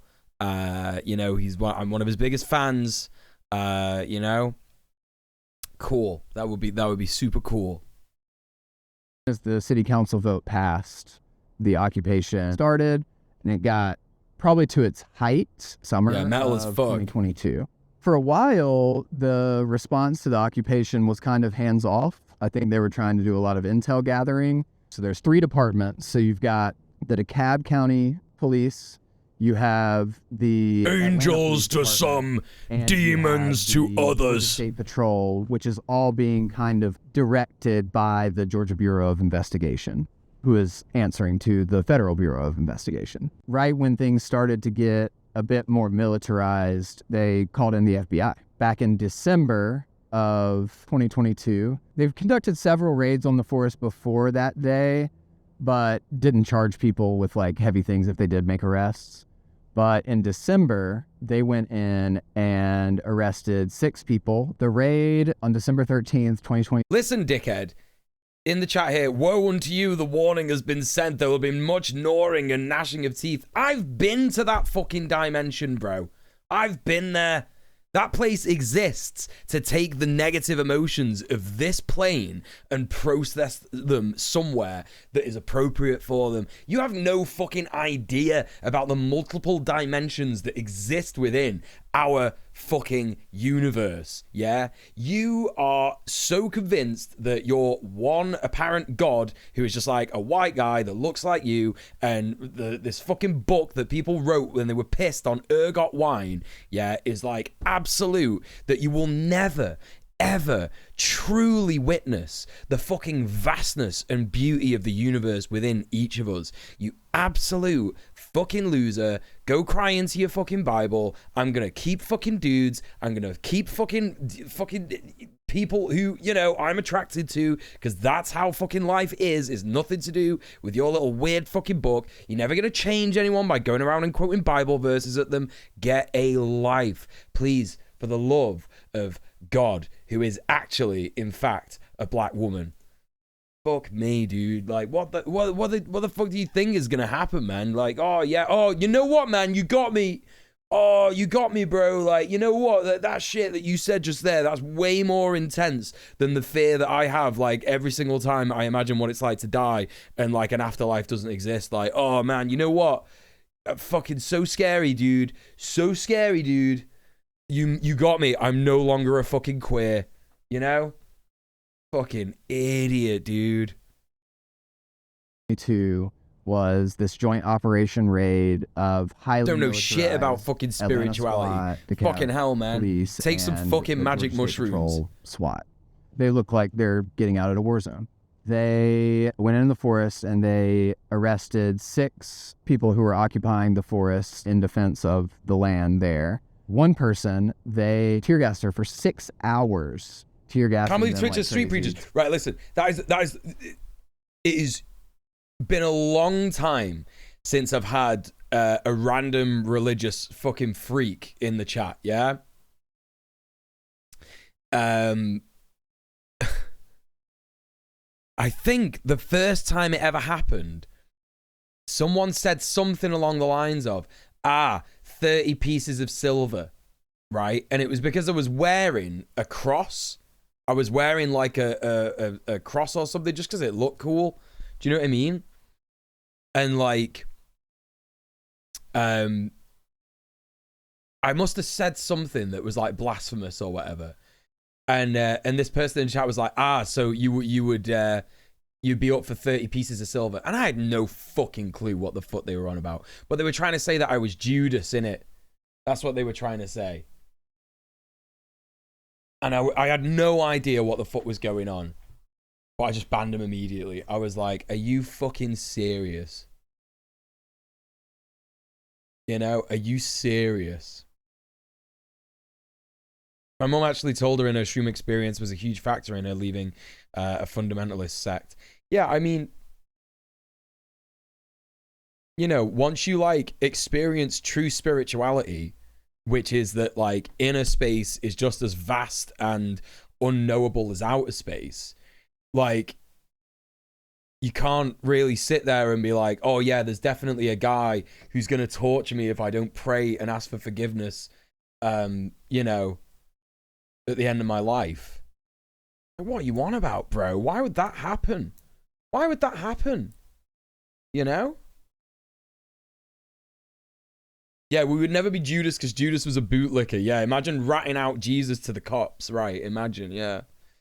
Anyway, let's get back to this. To finally go, like, I can't breathe anymore, so I'm going to have to come down from this tree. They arrested 6 people, and they charged those 6 people with domestic terrorism. It's still a little unclear, other than in the bond hearing for those first 6, they claimed that they saw on social media somebody who posted a video at a gun range with the Socialist Rifle Association, and they used that as some justification for connection to violent, militarized, anti-capitalist groups, which, by the way, the Biden administration, when putting together his list of who is terrorists, included violent, extremist, anti-capitalists as like one of the groups to watch out for. Especially in Georgia, you can charge folks with anything. It doesn't mean that it's going to be a conviction. I think there's like 2 big functions of the terrorism charges. One is repression and fear. Yeah. Nobody wants to get charged with terrorism, so like maybe it'll keep people out of the movement if we like crack down really hard. The other function is for narrative. If they charge people with domestic terrorism, then corporate media is going to cover it as these like violent Antifa extremists have been charged with terrorism. There's no way that they're going to be able to get those charges to stick, but you can still put the charges on people to scare them, and it drains our bail fund because sometimes bail for something like that costs $350,000. It's a repression tactic. They are creating the narrative and the conditions that they need to justify killing somebody. Right. On January, I believe it was 18th, they conducted another raid on the forest where they assassinated a forest defender, Tortuguita, who was very beloved among the folks in the forest. They were shot 13 times. One officer was shot in the shoulder. They claimed that it was Tortuguita who shot the officer, but there is a lot of reason to believe that it was actually friendly fire. APD released their body cam footage, and you can hear after some of the police radios go off, one of the officers saying, "You shot your own man? That's fucked up." You fucked your own officer. There's a lot of reason to believe that the police shot one of their own in an act of friendly fire, and that Tortuguita did not shoot an officer. Again, the police lie. Yeah. After Tortuguita was murdered, there has been this huge support from all over the country, internationally, coming into Atlanta, saying like, oh, this issue is very, very real. It impacts all of us. What we have seen in this movement is truly remarkable. It is a decentralized movement of environmentalists, party communists, anarchists who like are not a part of any organization, but work together in associations with people. It is working class community members, union organizers, preschoolers have been leading marches, talking about their futures and why they need the trees. According to the Atlanta City Charter, just a few years ago in an environmental report, this forest is the city of Atlanta's lungs. We need this forest to breathe. This matters for every Atlantan, but it also is like accelerating our climate crisis very heavily. And deforested land, on average, can raise area surface temperatures by 10 to 15 degrees. We are talking about ecological devastation, not to mention all of the lead runoff and all of that comes from the police shooting ranges that will flow into the South River Forest. Colleges in the area are also helping fund Cop City.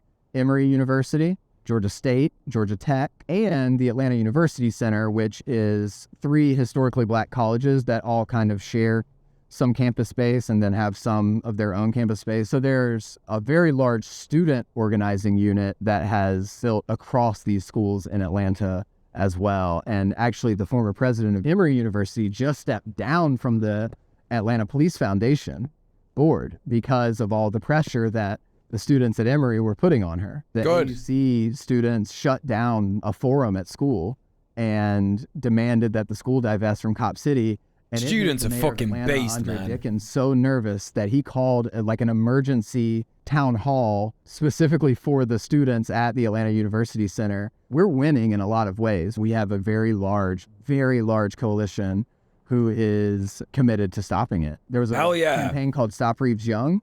Reeves Young was one of the first contractors set to help build Cop City. There were comrades in states all over where Reeves Young's were protesting outside of Reeves Young's buildings, and Reeves Young actually pulled out of the contract. Color of Change, which is a kind of a large organization focused on racial justice, they got the Coca-Cola Corporation to commit to stop funding police foundations like altogether. I think that's why the movement is so powerful and why I just truly deep down believe that this is a movement that should concern leftists internationally, but especially in the U.S. I think we have an opportunity to build coalitions, to learn struggle, to learn new tactics, to figure out how the 90 million could go anywhere else, literally, all right? Of these diversities of opinions and tactics. I think that we've really come together around like the most important thing is stopping Cop City from being built.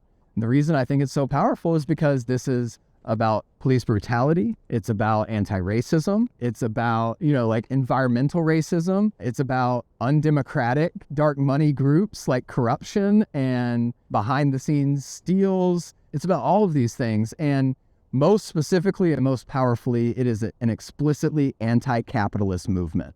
This movement is also about safety, and it's about public safety. The visions of public safety that the two different sides have are very different. They keep saying, crime is rising. We need more police to keep our communities safe. Well, what are the root causes of so-called crime? Which crime, by the way, is just a construct by the state. They can decide whatever they want to is a crime. Mm-hmm. In abolitionist organizing, we like to say that we don't measure things by crime, we measure things by harm. Some things that are harmful are crimes as defined by the state, but there are all kinds of other things that are significantly more harmful that are not criminalized or not enforced. For instance, wage theft. During all of this rising crime narrative bullshit that's happened since 2020, there's been more money stolen by corporations from their workers than just like people stealing other things. But of course, what the state is talking about when they talk about rising crime is when individuals are stealing. What is safe about cutting down the city's lung? What is safe about suppressing protests?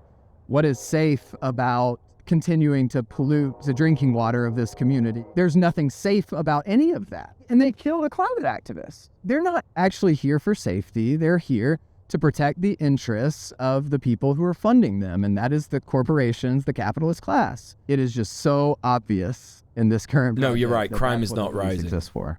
Folks organizing on the ground are calling for a March 4th through 11th, a week of action here in Atlanta. If you want to come to that, you can. We want people from everywhere to come and organize in solidarity with us. There will be action, there will be teaching, all kinds of different things to plug into, music festivals.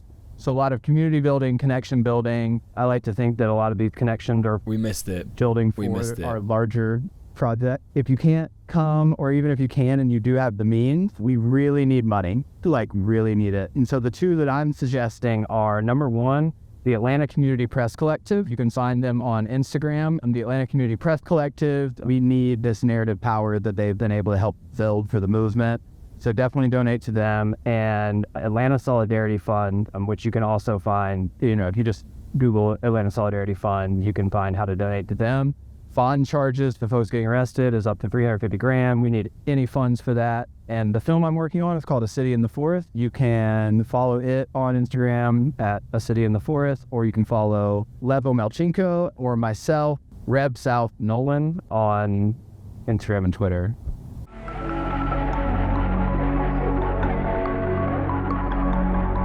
There you go, chat. Links are in the chat. Click on them, support them. There you go. Real cool. So this is basically that EJ's basically just like taken a video, or like, I don't know if EJ actually like filmed this or just like took a video that the activists sent to them. So either way, it was a really, really good video and really, really important. What did I miss in the chat? Have you seen Plymouth Council felled 100 trees in the city centre during the early hours despite local opposition? I have not seen that. That sounds really shit. 100 trees in the city centre. Fucking mental. Why have you got to get rid of 100 trees? What's up with that? Why is it so important? All cops are bastards. It's true. Muel Yorks, I don't know if I said hi to you, but hi. I'm constantly worried because I can't help this movement directly. I'm on the exact opposite side of this country. Stop. I don't know why you would... Okay, right. What you have to remember is, like, activists, yeah, is that, like, there's only so much that you can do. I say this all the time. I say this to my comrades in the tenants union. I try and say this to people who are, organizing outside of that. I try and say this to people on Red Planet all the time. Like, you are only one person, right? And, if you're constantly worried that you can't support Cop City because it's across the other side of the country, then you should also be constantly worried that you can't support, Israel and Palestine, because support Israel and Palestine. So support Palestinians in fighting Israel, right? You should also be concerned that you can't help the Syrians, affected by attempted genocide in northern Syria. You see where I'm going with this, right? Stop worrying about this stuff. Think global, act local, right? You do not need to worry. Like, worry is a needless thing when there are things you cannot impact yourself, right? You're not a super person. You're not a superhero. You're a person. You're a human being with limitations, and those limitations are fine, right?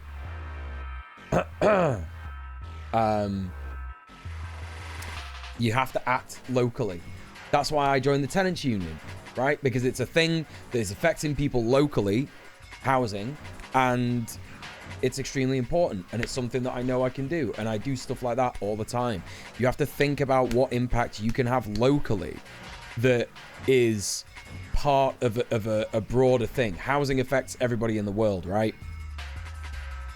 So, that's the kind of thing. It also has, like, implications for climate. It also has implications for anti-racist activism. It also has implications for, pro-LGBTQIA plus activism.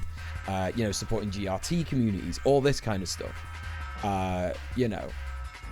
So that's that, basically.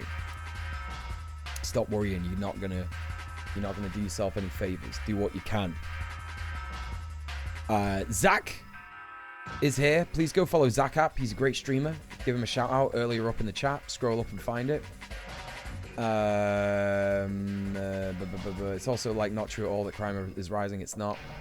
Watched Cobra the other day. Sylvester Stallone film. A Reaganite's nightmare. All criminals are pure evil kind of stuff. Silly shit. Oh, yeah, of course. Yeah. Been putting together some local organizations, but don't really have much time outside of work. Again, it's like do what you can, right? Don't beat yourself up for not being able to do stuff and not having time to do stuff, right? You mustn't do that. You mustn't do that, because you're gonna get yourself in a really fucked up situation, like mentally. You know what I mean? You have to just be aware that, like, there are material conditions that require you. There are material conditions that you need to be met in order to survive under capitalism, right? And you have to meet those needs.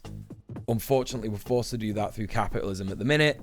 So do that first. Then, whatever you've got on top of that, get that done. You know, social life, all these are completely fine. Like, you know what I mean? It's just like, at the end of the day, the thing that you're experiencing when you are, like, upset that you don't have time to do the activism that you want to do is the suppression of activism through capital and forced labor. That is what's happening, right?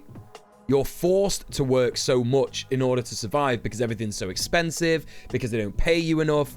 These are all things that capital knows that it needs to keep built up in order to, like, keep people from actually doing activism, from having time to, like, sit around and, like, have dreams and hopes and desires and you know, it's all organizing time, isn't it, that's being kept away from people. That's what it is. I think EJ and Luna were there not too long ago. Oh, well, EJ's probably, like, actually been there and filmed. Yeah, that's fucking cool. I love that. Yeah, you can have a link to the video. Of course you can. Yeah, it's right there. There you go. Give them a like, give them a subscribe, all that kind of stuff. What else do we got? What else do we got? What else do we got? What else do we got for tonight? Let's have a little look. You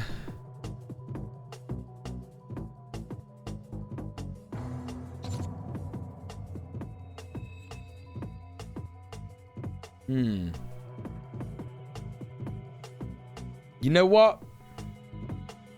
Let's do some permaculture stuff. Let's do some permaculture stuff. It's time for some soft soil farming shit.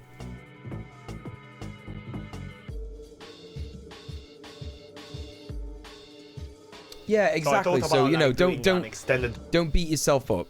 Honestly, don't beat yourself up, peanut butter princess. Like, you know, you do what you can, innit? You do what you can. Okay. Chat, we're gonna watch this guy. He's called Spicy Mustache. I don't really know much about him. Before we watch, though, I'm gonna go for a quick piss. That's right. That's right, chat. That's piss. That's right. That's piss. Right. They're back in a sec.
All right.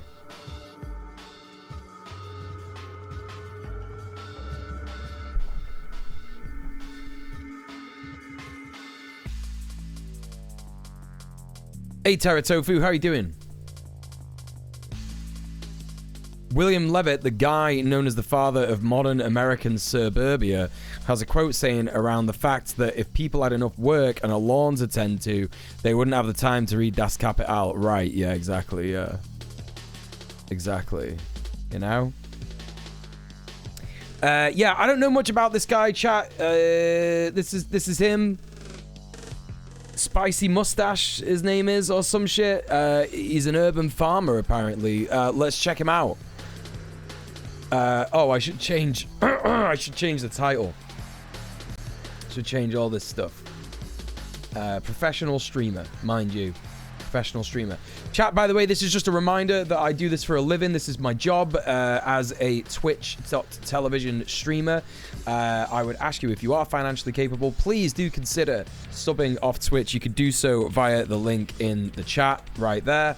I ask you to sub off Twitch for a couple of reasons. One, it means 100% of the dough that you spend on the stream comes directly to me, your boy, Donkus Jonkus Monkus.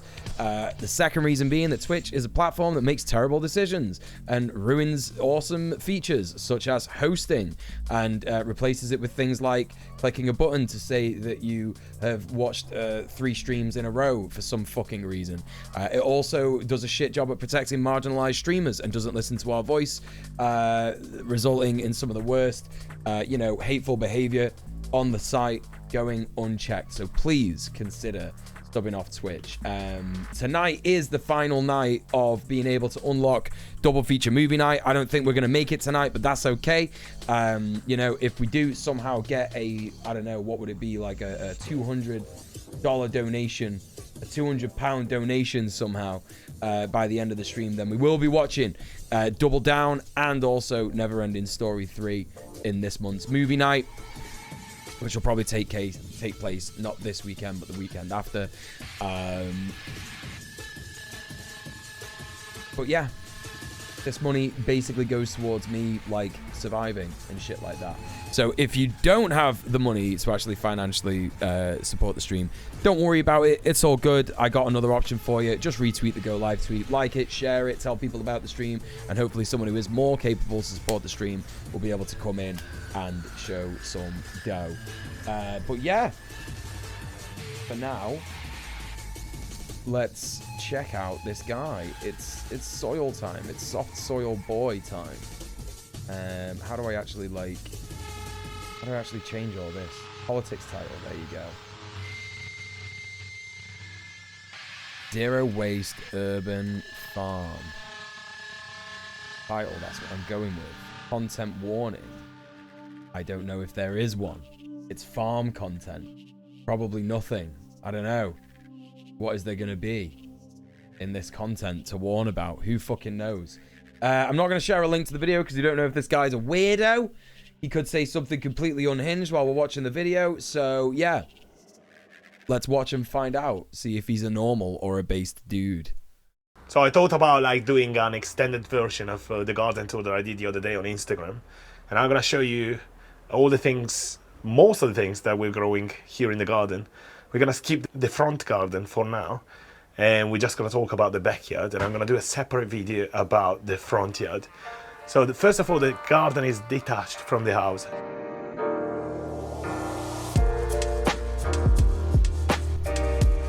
Cool.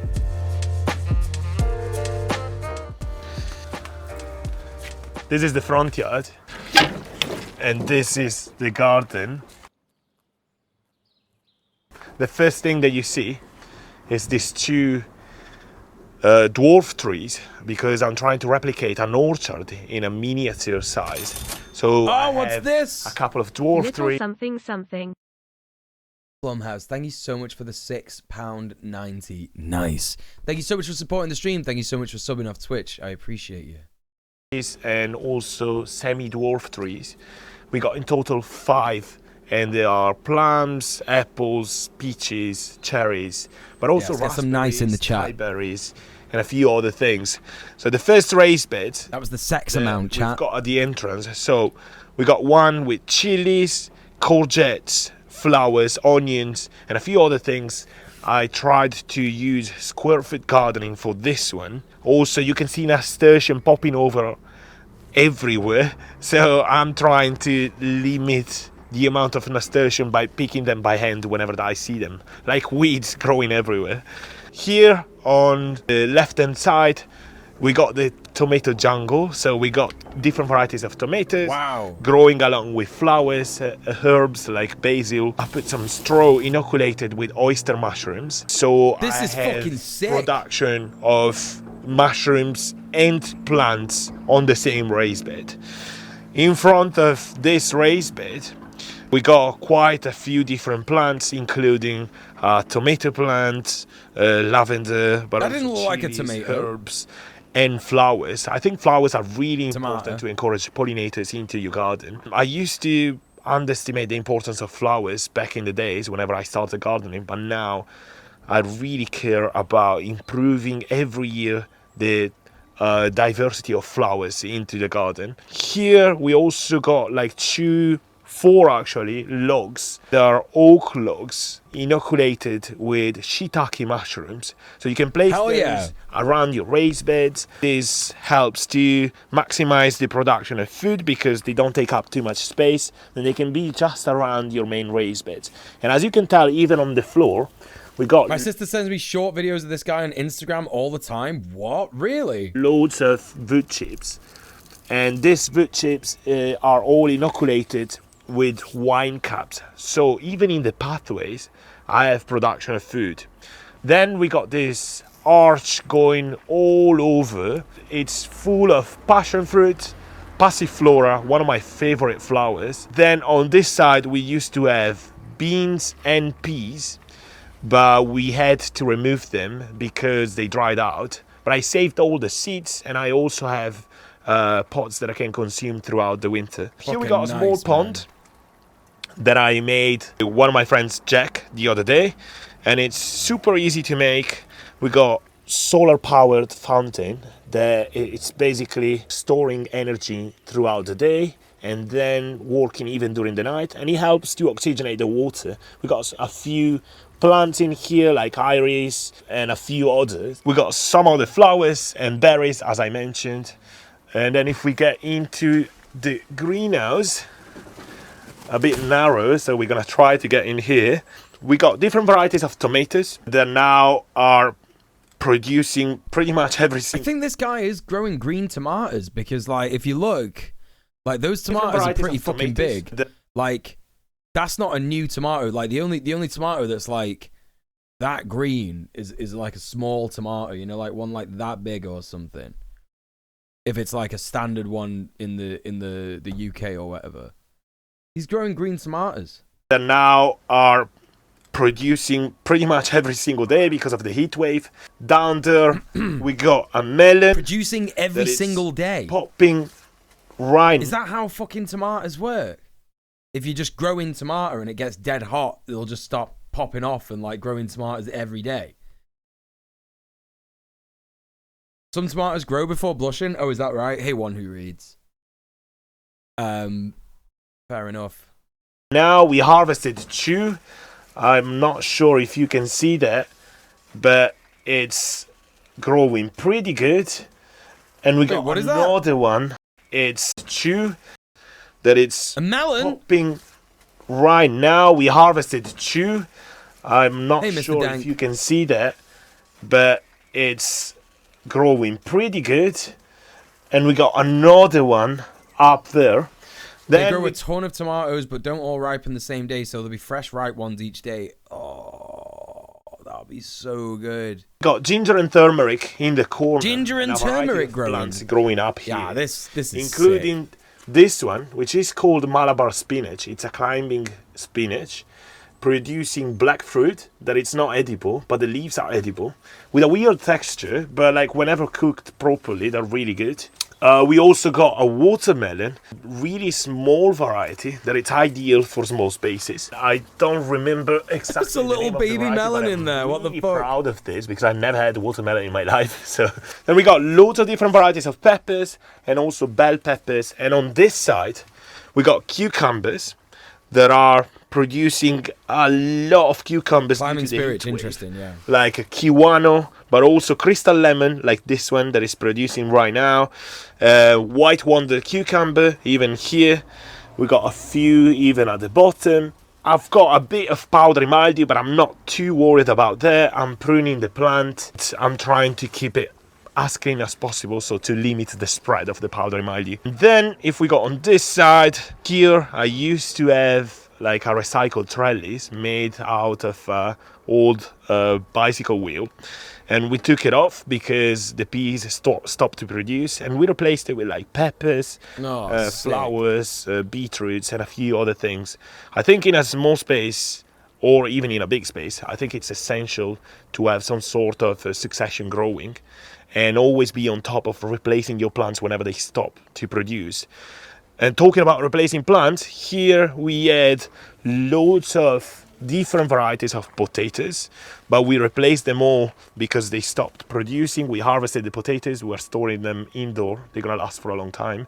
And now we got a few different varieties of cucumbers, including pony cucumbers, which is one of my favorite because it's ideal for pickling, but also tomatoes, pickles. chocolate lighting, which is so an heirloom prime. variety. And they're all in grow bags. As you can see, there is straw. Wherever you see straw around the garden, it means that I'm inoculating with mycelium, in this case, oyster mushrooms. And this is because I can have a double production of food. I can have production up here, but also at the bottom.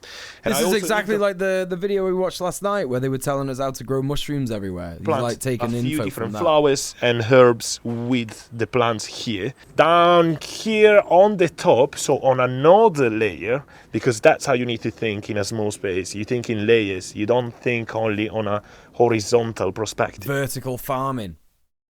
There was a guy that used to come in here a lot who used to go on about vertical farming all the time. But, like, I think that they used to, like, talk about it as if it was, like, the solution to everything. And it's like, you know what? It could be. It could be. I understand what that guy was on about now. My aunt used to grow tomato shadow coming out of her ears on successful seasons. My mum gets many tomatoes. She did pumpkins a couple of years ago. So many pumpkins. They spread all over. She had so much pumpkin. That's dope. That's dope. You know, this is it, chat. Like, Mother Nature, you know, she just sits there and goes, have some food. There's loads of food. You could just have it. You know? But some very nasty people were like, well, I'm going to stop you from growing food. I'm going to stop you from having a place where you could grow food yourself and take that food for free. Like, food should be for free. Mother Nature gives us food for free all the time. She just grows it out the ground, you know? It's fucking dog shit. Wish I had time to garden like this too. Oh yeah, me and you both. Like, I doubt I'll ever be able to afford a fucking house, but if I ever get a house, I want one with a garden. You know? Make something like this. God, that would be so dope. That'd be so dope. You have the vertical spaces. You have more than one layer where you can grow. You need to think out of the box and use the space as much as you can. So here we got strawberries in recycled container. Super easy to make. Literally, it took probably a couple of hours to do all of them. What we do, I don't know if I can find one, I use old muslin or fleece that I have from last year. I basically add a bit of soil, close around. Not muslin, muslin. Which are the shots that the plant try to shoot out at the end of the season to reproduce itself. Without even watering, because they're taking the water from the mother plant, they're gonna produce roots just because they're in contact with the soil. And whenever they're ready, I just snip it off here. Yeah, community gardens down here, and we got a new community gardens are good, but like, you know, places like the Gaskell Garden Project are much better. You know. No, not muesli. No, he said muslin. It's muslin, but with an N at the end instead of an M. And it's like a very fine fabric that you can like strain cheese through and stuff like that. Hey Emmy, how's it going? Plant. Super easy trick, you can do it at home. Then in each corner of this trellis that we got up here, we got snake beans. It's a really cool variety that I really love. They grow snake to a bean? meter tall. It's a Chinese variety. They grow a meter? We got it even on this corner. Probably you can see it even better. They are delicious to eat. But also sometimes I leave them on the plant to dry out so I can save the seeds and plant out next year. Behind me, I've got vertical garden made using 5-liter bottles. Whenever This you is use fucking plastic, sick. make sure that it's type 2. There are safe kind of plastic that you can use, and there are others that could leave microplastic, because people are so worried whenever you mention plastic into the garden. But this is absolutely safe to use, and I can leave more information into the description. And I planted lots of different herbs like these chives that it's growing a lot, and strawberries, rosemary, flowers, and a few other things. We got a really old jade plant here in the corner. Here I've got my worm farm. This is an essential part of any garden, I think. It's super simple. Okay, not a worm farm, a worm farm. He's talking about a worm farm. You know? Miss having a gardening space, you get some huge gluts. Like, I don't think there's an amount of courgette you can plant where you're not going to wind up with too many courgettes for too long. Being able to grow things you don't often see in supermarkets was really cool. That and getting pounds and pounds of soft fruit every year. Oh, so good. Hey, Goblin Hugger, how's it going? My dad has a jade plant he's had since 1975. What's jade? What is that? Everybody go follow Goblin Hugger. They're great. Oh. Yeah. Might be able to do the bottle setup indoors as well. Would they get enough light? Would the plants get enough light? You know, that's my main concern. So you got a spigot at the bottom down here that you can Hey, drain, Icky Trunks.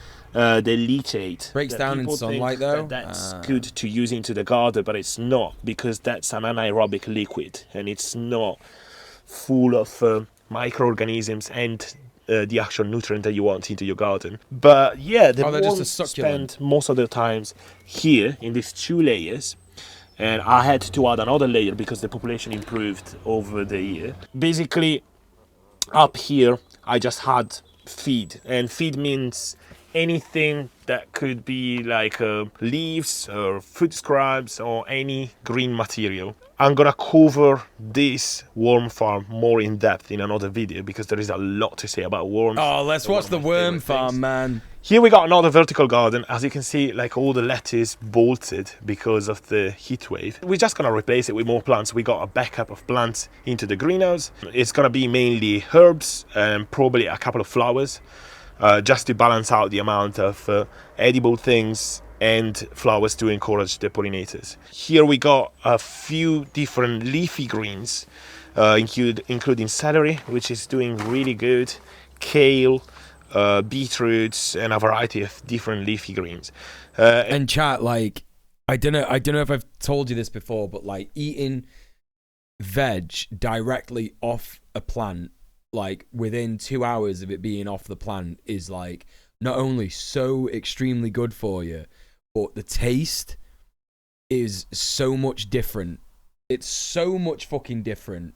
And also calendula, but this plant didn't do too good just because I've got some sort of disease like powdery mildew on the leaves that is slowly killing the plant. But I'm still gonna save the seeds. As you can see, if I remove this is all seeds that I can plant for next year. Then we got a few different flowers. My hanging herb garden, which is amazing. So all the herbs are from urban herbs. Smell nice, yeah. There are a couple of strawberries in between, but it's mainly thyme, sage, some weird variety of sage that is called blackcurrant sage. This is the other thing. Yeah, when you buy herbs from a supermarket, what's the most annoying thing about that? Chat. People who do good cooking. I better have some people who put herbs in the food in this chat. But what's the most annoying thing about herbs from the supermarket, like fresh herbs? Never use them all. They wilt. Yep. That's pretty much it. Those 2 chat messages. Yeah, you need a tablespoon, you throw the most of the pack of the way. Right. Exactly. You know, you'll have them, and unless you're making like, they die instantly, or they're wet or dry or already dead. You know, it goes off. I've got some fucking rosemary and thyme in the fridge now that's turned fucking black. You know, So that's how it works. But if you've got herbs growing in your garden, it's not going off. You just go out and you pick it, and you got it, and it's there. You know? Mum gave me a few little pots and seeds so I could start herbs in your kitchen. Yeah, get it done. So good. Too much depression to use the fresh stuff when you get it. Yeah, I got too much ADHD. Yeah, I know the struggle. I know it. It really puts a show. And then we got my compost bin here, which I made thanks to Compost Michael, which is a guy like based in Brighton, really knowledgeable about compost. Michael. He helped me to create this system, which is a bioreactor. And whenever it was full, till like here, I decided to plant pumpkins, and now as you can see the level decreased because the organic matter gets decomposed, eaten up by microorganisms and excreted as nutrients. And so this pumpkin is thriving so good by soaking up all these nutrients that is literally growing all along the fence, and it's probably gonna go all over the place and taking over this whole part. Then here we got a water tank that we usually refill from our kitchen, and there is a hose pipe running around the fence and ending up here in the garden, and then we refill this container and we leave it here so the chlorine Imagining Compost Michael looks like Wurzel Gummidge. Yeah, definitely. Oh my god, what was that show years ago? There was a show that was on years ago that was like really, really fucked up. There was loads of shows that were fucked up.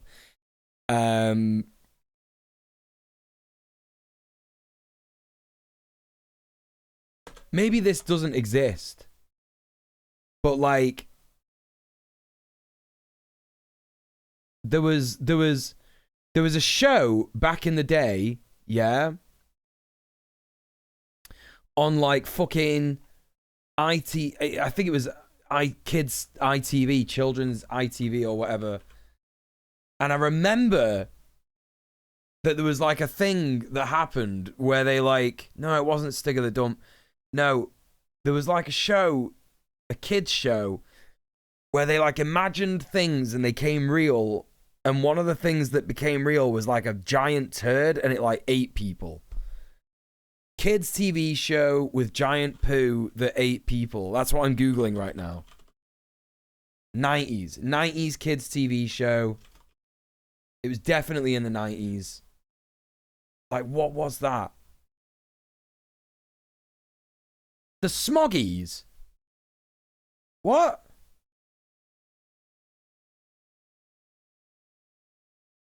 No way, man. No way. What the fuck? The Smoggies? I don't remember this at all. I could just remember this one bit. Is there any episodes of the Smoggies? No, this is like a cartoon show. No, it wasn't like this. It was like a live action thing. I can't remember what it is.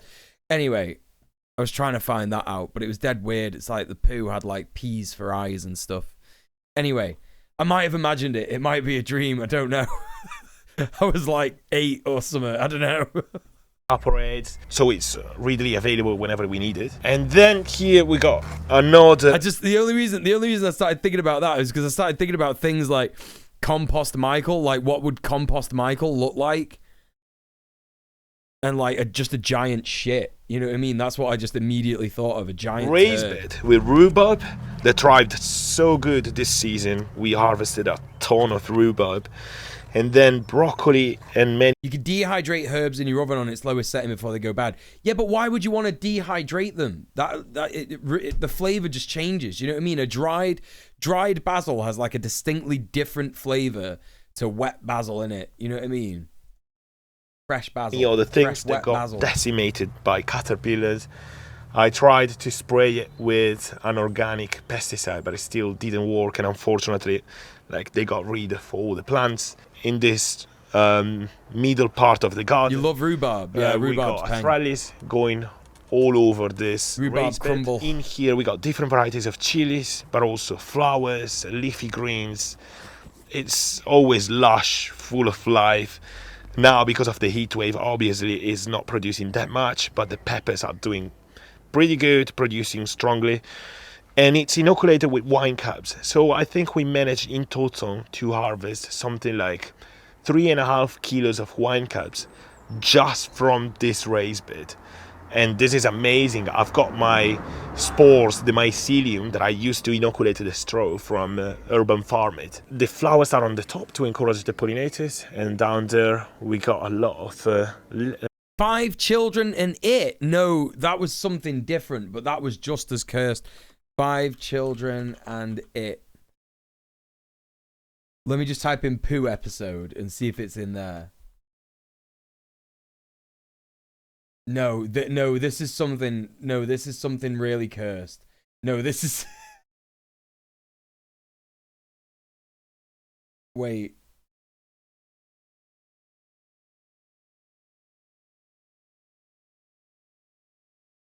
No, this shit is so cursed.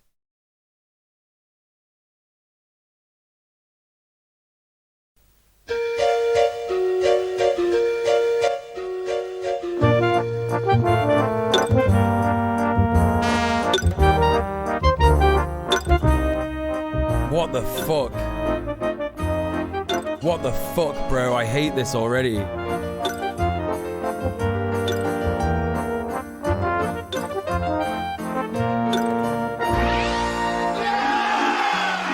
What the fuck is happening? What is this, medieval times? Cheer to show we're not afraid. Leave us alone. Oh, that sword or something. It's come right again.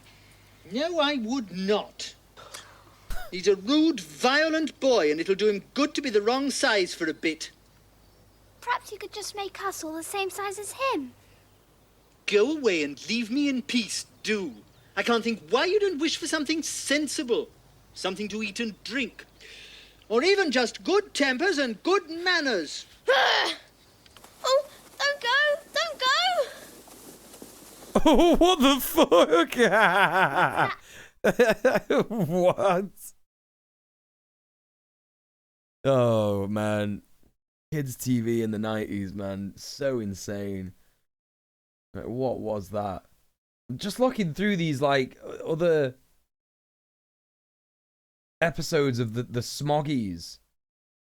Or they're all. It was also called the Suntots. Oh, I can't. Genuinely can't remember what it was.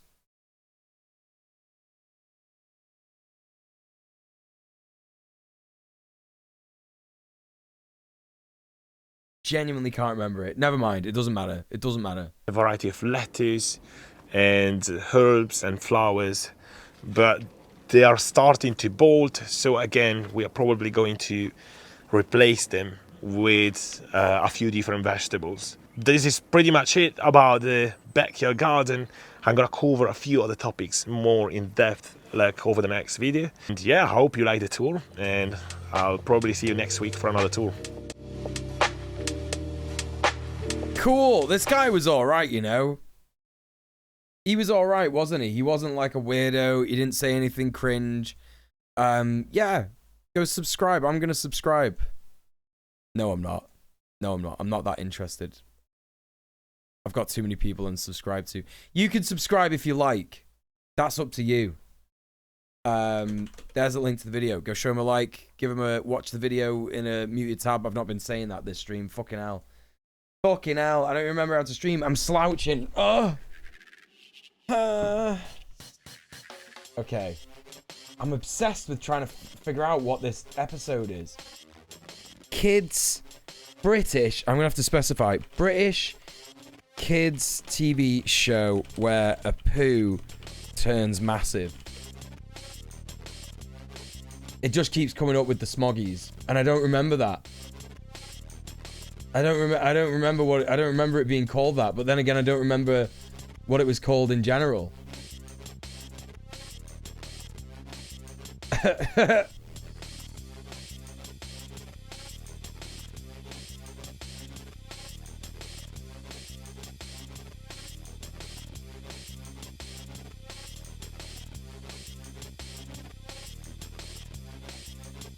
I wonder if anyone has ever Googled that before. Probably not. Probably not. Poo turns massive. That's what I've Googled.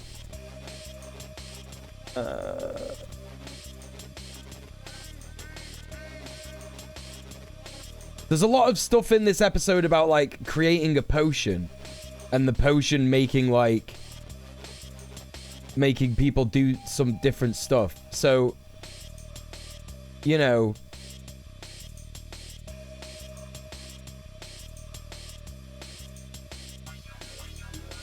But I just don't remember these guys being called the Smoggies.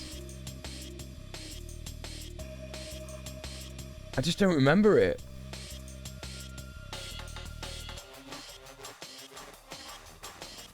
It's all because I just want, like, an image of the thing. And, you know, because I want to make another thing like this. That's piss.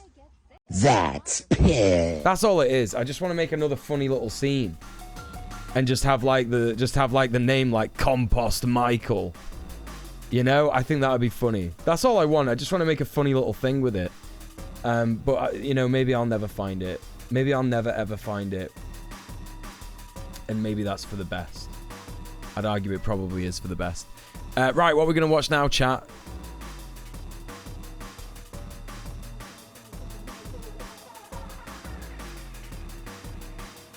You know what?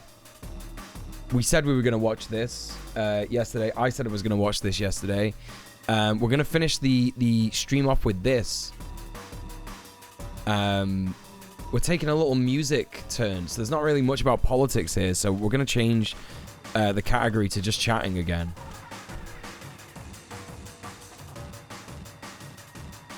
Thank you for the follow. Thank you for following.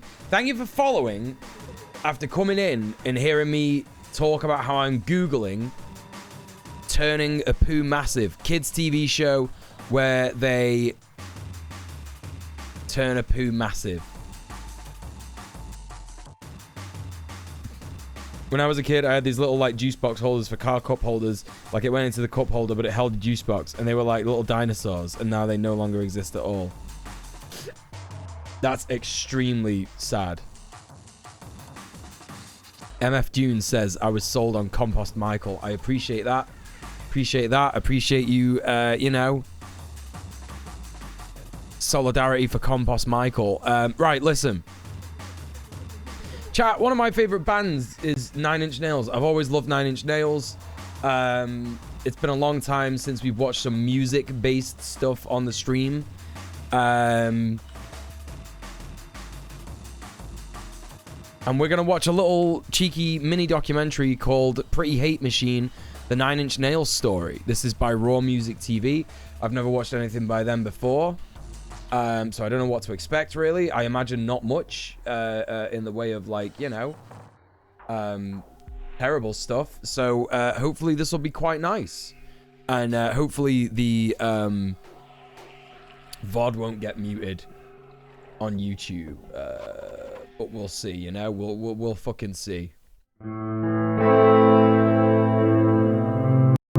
Michael Trent Reznor, born May the 17th, 1965 in Pennsylvania, is the sole focus of 9 Inch Nails. While some early press photos would have you believe this was a full band, in reality, Reznor was the brainchild of this sonically destructive force from the beginning. Debut record Pretty Hate Machine, released in 1989, was written, performed and recorded in full by Reznor. When it came to touring, he would simply hire musicians to interpret his music live on stage. Synth music was Trent Reznor. That's right. That's right. Huge in the 80s and dominated the airwaves with artists such as the Eurythmics, the Human League, and New Order, releasing some of the most memorable from Manchester. New Order from Manchester. That's where I'm from. Music of the time. Had transgender sex to that album last night. Dope. In fact, it was almost impossible to turn on the radio. Sorry, I'm not laughing. I'm not laughing at you. I've just never heard that. I've never heard that phrase before. I know what you mean, transgender sex. I know what that means, but like, I've never. In the 80s, and not hear a band incorporating some sort of synth technology into their music. And of course, the undisputed synth kings of pop, extremely Depeche based, Mode, had already carved out a name for themselves around this time. However, this romanticized version of synth music was just that.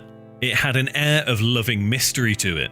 It was mostly upbeat, happy, and uplifting music for the everyday teenager to bop along to at a high school disco, or for young adults to enjoy a night out at a local discotheque.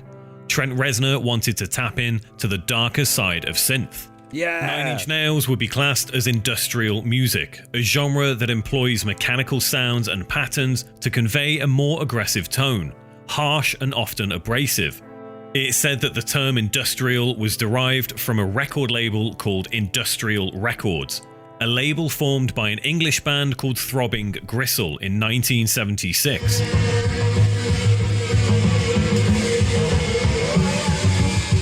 I've meant to listen to Throbbing Gristle as one of the first industrial bands that paved the way for other artists to follow suit. Trent Reznor has certainly had an interesting career with some very surprising twists and turns. Not only did he have a hand in producing Marilyn Manson's first record, Portrait of an American Family, released in 1994, he would also come to collaborate with the enigmatic icon David Bowie on his 1997 single, I'm Afraid of Americans.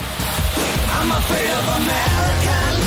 As well as scoring music for several films over the years. Ministry, Skinny Puppy, and KMFDM would become some of the prominent names within the industrial genre and would all tap into the darker aspect of synth music, but none more so than that of Trent Reznor's powerful creation. This is Pretty Hate Machine, the story of 9 Inch Nails. Running away from Trent Reznor is so good, that video.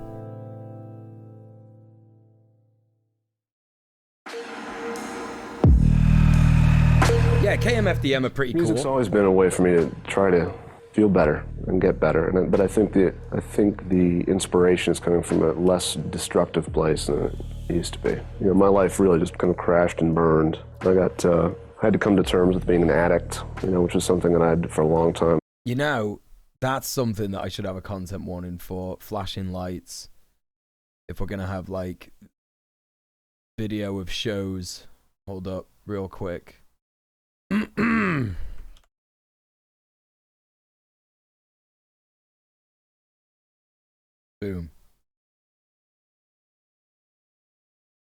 All right. Hey, Isabella Devil, what's going on? I lied to myself about the status of, until it really was, I couldn't lie anymore because I was either going to die or I had to get better. Trent Reznor was raised in rural Pennsylvania and started playing piano from an early age.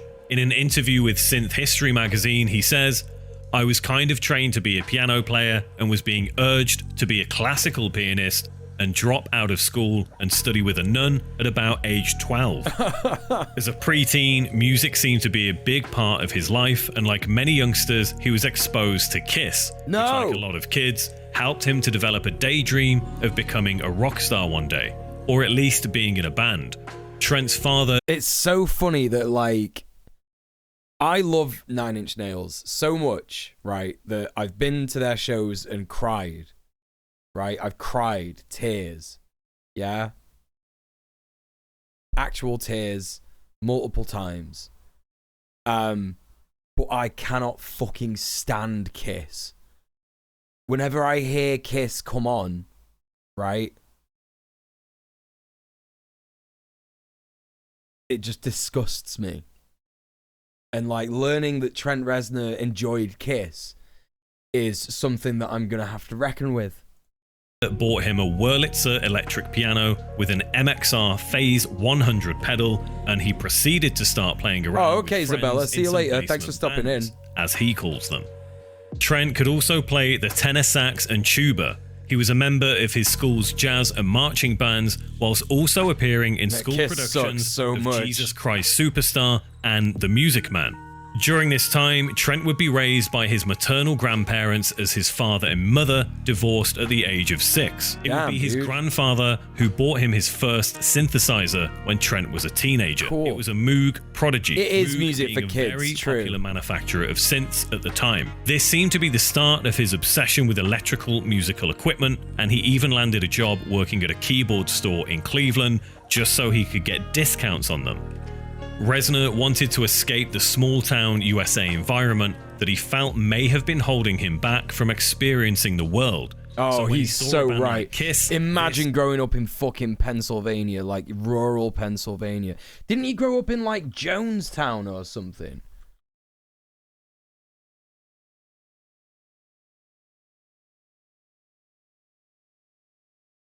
Oh, Newcastle. But he grew up in Mercer. Where's Mercer? Find Mercer on maps. Hold up, chat. Oh my god. You know, it's like, you know, there's loads of reasons why people would be like, I guess, you know, addicts or whatever, yeah? But like, imagine living like here. Hold up, this isn't gonna tell anyone. Like, imagine living in Mercer, mate. You're not leaving? You just got here 3 hours in? Oh, okay, I see what you mean now. Right, okay. Yeah, sorry, I was a bit confused by that.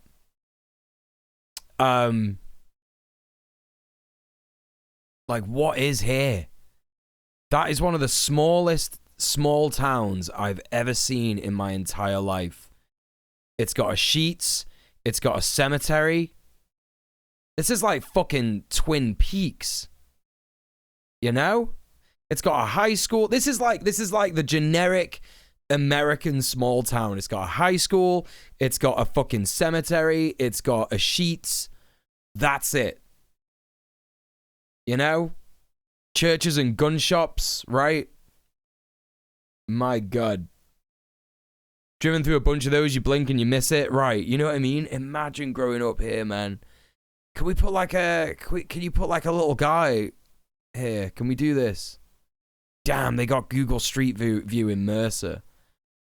Oh, man. It's like growing up in a Stephen King fucking film.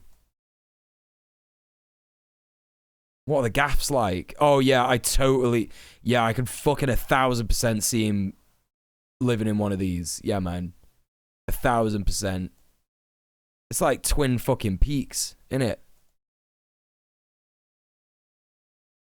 Wow.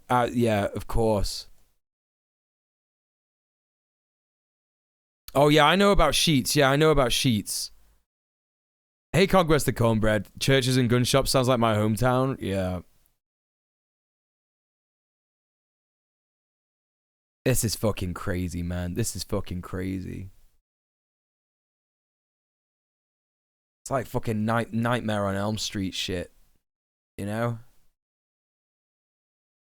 This house is like a castle. It's got like crenellation at the top here.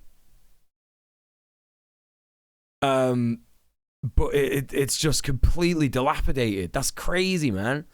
Does anyone even live there? Does anyone even live in that gaff nowadays? Mental. I just can't imagine living here in any form, in any shape or form at all. It's crazy, man. Fucking crazy. But like, you know when you watch so many like US horror films and stuff, they're all set in towns like this, innit? Right? Oh my God, that place has got a fucking police line around it. Is that a police line? Do not cross? I'm fucking bugging out, chat. I'm literally bugging out.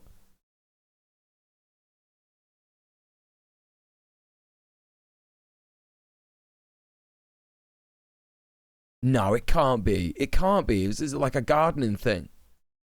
Is it a police line? I don't fucking know. Anyway, there you go. That's where Trent Reznor grew up. Flat as a pancake and no points of interest, right? House that kids dare each other to go to on Halloween vibes, yeah, for sure. For sure. Was his way out. I always liked larger-than-life, superhuman rock stars, but I never thought I was that. When 9 Inch Nails came out, it was a very anti-image thing. I just wanted to be part of a rock band that was very violent and passionate. Hell yeah, dude. One of Trent's early musical pursuits came about when he was studying music and computer engineering at Allegheny College. He joined a group called Option 30, where he offered up his vocal and keyboard talents, but would quickly part ways with this outfit after dropping out of school to follow his musical career on a full-time basis. There's very little information on Option 30. We do know they Shut the fuck up! Look at him! No way, Trent. No way, dude. No fucking way. That's so sad, man.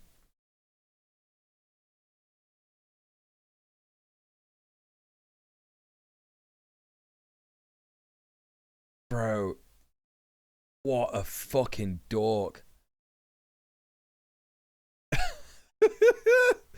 Beetlejuice looking ass. Like, what's going on?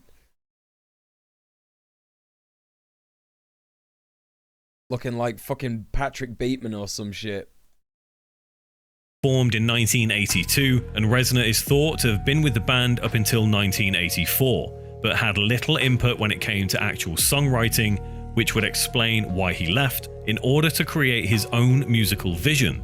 Early live footage of the band shows Option 30 to be very reminiscent of the casual electro rock pop that was very popular at the time. Whilst Option 30 definitely didn't represent Trent Reznor's sonic ambitions, you could already see his ambiguous stage performance coming through at an early age.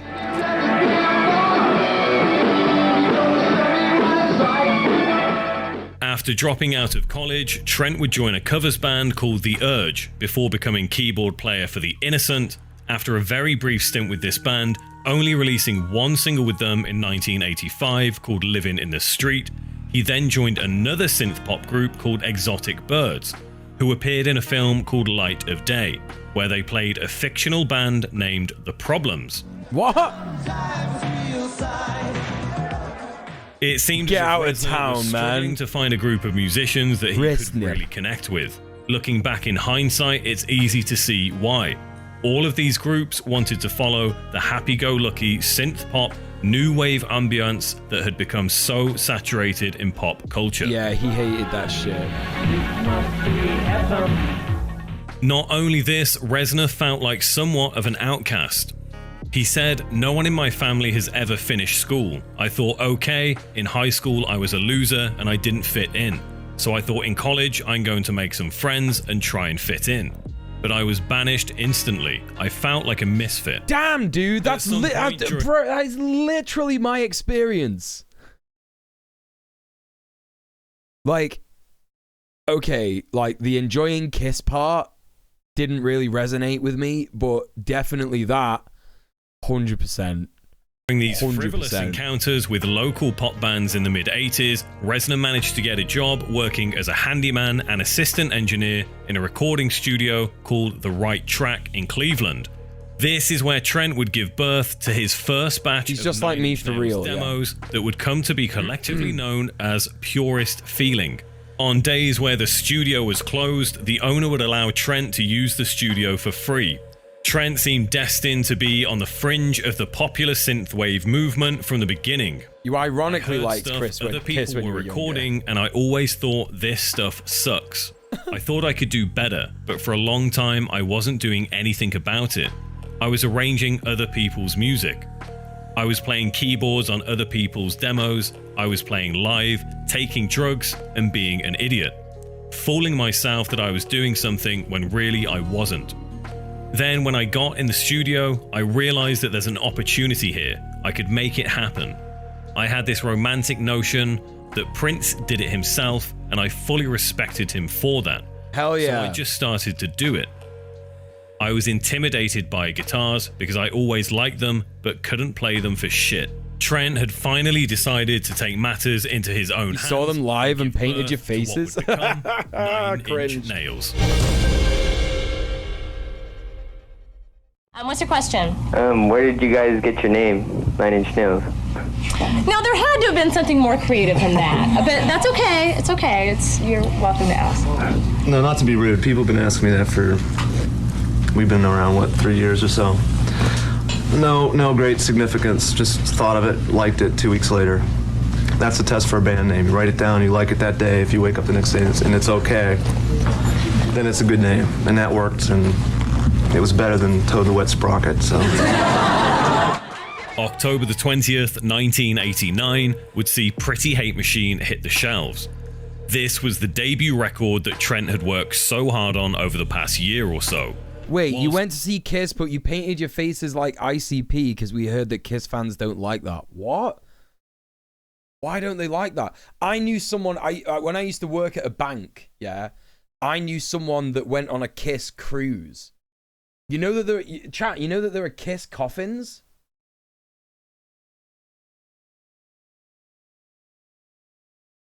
I love Pretty Hate Machine. It's one of my favorite albums of all time, Maxime. Like a lot of the shit on the album really fucking resonates with me. Yeah, they do Kiss coffins. This is no joke, chat. You can get buried in one of these if you want. When you hit the, bite the bullet, pick the big one. Coffins, I guess they know their audience. That's piss.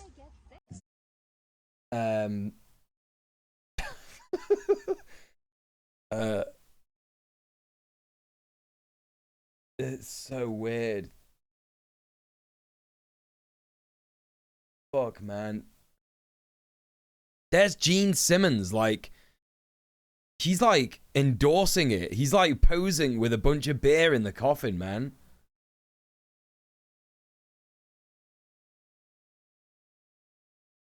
Tree7Tree says, did you go to Shikari and Manny last night? I did not.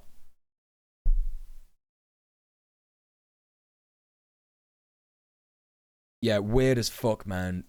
Weird as shit, dude. He was generally influenced by 80s music. One album in particular was a key turning point for him. Pink Floyd's The Wall, released in 1979, was somewhat of an obsession for Reznor. He said he listened to this album countless times when he was younger, so it was a major factor that would determine the direction of Pretty Hate Machine. That's fucking dope. That's fucking dope. Aside from that, he simply wanted to make an album he would enjoy listening to himself. 3 singles would be released from Pretty Hate Machine: Down In It, Sin, such bangers, and Head Like a Hole. Just 4 God, I months fucking later, love 9 Inch Nails. The Billboard 200 chart, peaking at number 75. It was essentially a commercial success and opened doors for 9 Inch Nails almost immediately after this. Trent's goal was to create dark and aggressive music, but from the appeal of a pop music basis, to make it more appealing to a wider audience than just the general industrial crowd. Cool. He said, I think it's just more accessible. The way I write a song is I'm approaching it as a pop song. I tried to start with some sort of melody, but then add some aggression to it. We get labeled as being industrial, right, by the media. Did you know there was a bootleg CD of their concert at Woodstock 97, and I have it? I didn't know that. Yeah, there's a lot of bootlegs that went around back in the day. Like, so what I did back in the day was if I heard a tune that I liked on music TV, like Kerrang! Or fucking, what was the other one? Scuzz? I don't even know if Scuzz was like one of the main ones when I was younger. But like, yeah, if I heard a song that I liked, like really, really liked, and I would like be really excited for it to come on like music TV again, I would go out and like buy the album that tune was on. And the first ever Nine Inch Nails tune I heard was Closer. And I was like, I'd never heard anything like it. It felt like I was listening to like a porno tune. Do you know what I mean? I was like, oh my God, I shouldn't be listening to this. So I went to the record store and I got, I was like looking for Nine Inch Nails. You know, it was all like lettered alphabetically. And I was looking at Nine Inch Nails and there was an album there and it had Closer on it. But I didn't realize it was the wrong album, because it was the live album, and it was an album called And All That Could Have Been. And I remember getting home and being so annoyed that I didn't actually listen to the album at all. I listened to Closer on it, and I was like, it sounds a bit like echoey. I don't really, you know what I mean? I didn't really understand why people had live albums, because I used to like going to gigs and just enjoying gigs, you know what I mean? So it was like, I didn't understand it, and I didn't listen to it much.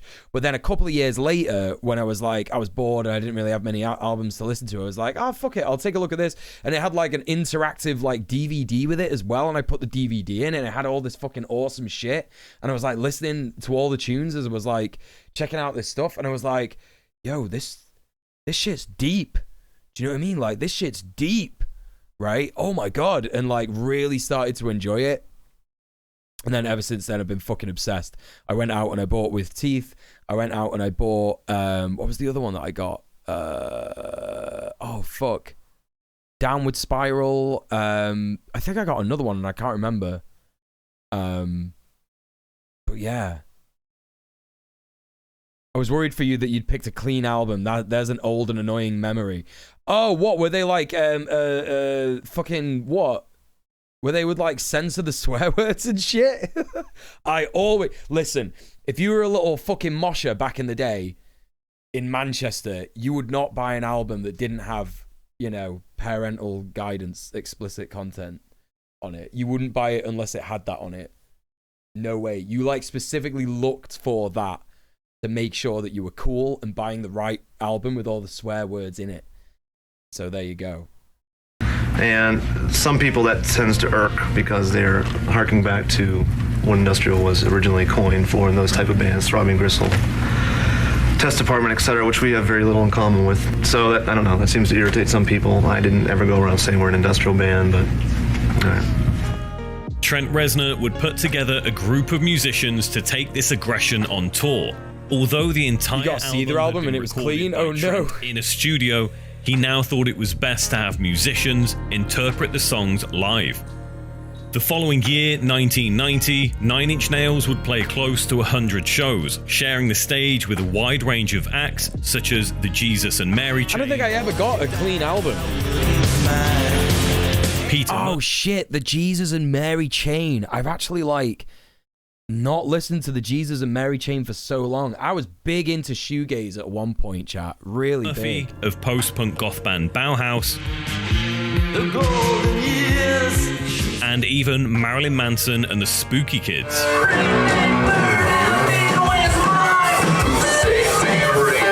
Trent Reznor took this aggression on tour literally by regularly smashing up his equipment during and after shows. Combine that with the music videos that were now rotating on MTV, and Nine Inch Nails were quickly becoming a well-known and unique name.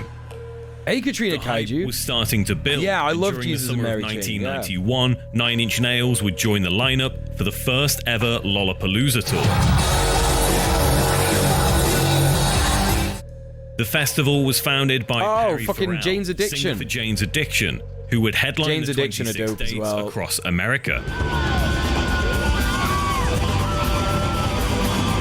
Other artists invited to play included Susie and the Banshees, and Butthole Surfers, amongst others. I literally love all these bands. Following this tour, Reznor would waste no time in starting work on his next project for Nine Inch Nails and would surround himself in a very macabre environment. One body and oh, holy fucking shit. Yeah, this is like the only cringe thing that Trent Reznor's ever done. And it's like he actively, like, if he's asked about it nowadays, he's like, yeah, I wish I hadn't have done that. That was so stupid. I caused so much like trauma for that fucking family. Do you know what I mean? The families of the victims. He recorded the downward spiral in the house where like Charles Manson went and murdered like that fucking movie star and all those other kids. Just so fucked up, so extremely fucked up. Vehicle near the gate, a man and a woman in the main room, and a man and a woman on the lawn in front of the house. Reznor decided to move into a property situated in Benedict Canyon, Los Angeles. The house at 150 Cielo Drive became the focal point of global news headlines in 1969, where members of the Charles Manson family brutally murdered several people, including then American actress and model Sharon Tate. Reznor set up a studio here to record the Broken EP released in 1992 and the second 9 Inch Nails album, The Downward Spiral, which many fans consider to be Trent's masterpiece. Oh yeah, for sure. Whilst this may have seemed like a good idea for Reznor at the time, it would eventually make him question many aspects of his creative process and fascination with the outside world. Because I was aware of the way I wanted 9 Inch Nails to be presented, you know, and I wanted to have some sort of kind of an artistic feel to it. It's not product, it's a piece of art. I look at my music as art, and I wanted it promoted that way, and I wanted to be in control of that. During his time at the Manson murder house, Sharon Tate's sister would confront Reznor in a one-off chance encounter. She asked him, "Are you exploiting my sister's death by living in her house?" It seemed Trent was already struggling with the idea that people had been murdered in the house he was living in, as eventually he left in December of 1993, stating, "There was too much history in that house for me to handle. I guess it never really struck me before, but it did then. She lost her sister from a senseless, ignorant situation that I don't want to support. When she was talking to me, I realized for the first time, what if it was my sister? I went home and cried that night. It made me see there's another side to things." The interesting twist to this story is a king that learns and betters himself from his mistakes. Is that Trent Reznor claimed in an interview some years later that he had no idea that it was the infamous Manson house until the day he moved in, which honestly seems hard to believe, given he told Tate's sister that he moved into the property due to his fascination with American folklore at the time. I was looking for a house to put a studio in temporarily to record a record instead of going to a real studio. And I was going to do it in New Orleans, where I was living, but couldn't find a place that met all the requirements of big enough, not next to neighbors, so you can make noise. Came out to LA for a day and saw like 10 houses in a row, and that was one of them. And at the end of the day, we just decided that was pretty much the coolest one. We didn't know at the time that was it, because the address is different than in the book. And someone mentioned, hey, I think that, you know, Sharon Tate. When I was a kid, I stole a Butthole Surfers CD hoping it'd be queer, and I was too embarrassed to take it to the till. I was gutted that I broke the law but have no gay songs. House is right up around there somewhere, and they happened to have a copy of Elder Skelter, and started looking through it and saw this picture of the ladder that I was standing on that day. I was like, oh man. So then it was like, oh, you gotta rent it now, you gotta do it, you know? No, we do know, Maxime. Yeah, definitely. The only time we'd seen it after that was when we drove out, knowing that it was we'd get there at night. Reznor also had a 9 Inch Nails video filmed in the house for the single Gave Up, released unironically like the best single. Maybe not the best single on that album. There's too many good tunes on that album, but like fucking I think it's one of the best music videos for sure. Because it's just got so much like raw rage and emotion in it. And it's like, holy fucking shit, man. So in 1992. Either way, the house seemed to have a profound impact on Trent Reznor and his music. When I went to see these last year with I'm a Coconut from the chat, they played Gave Up and I went fucking sicko mode in the pit. Absolute fucking psycho mode.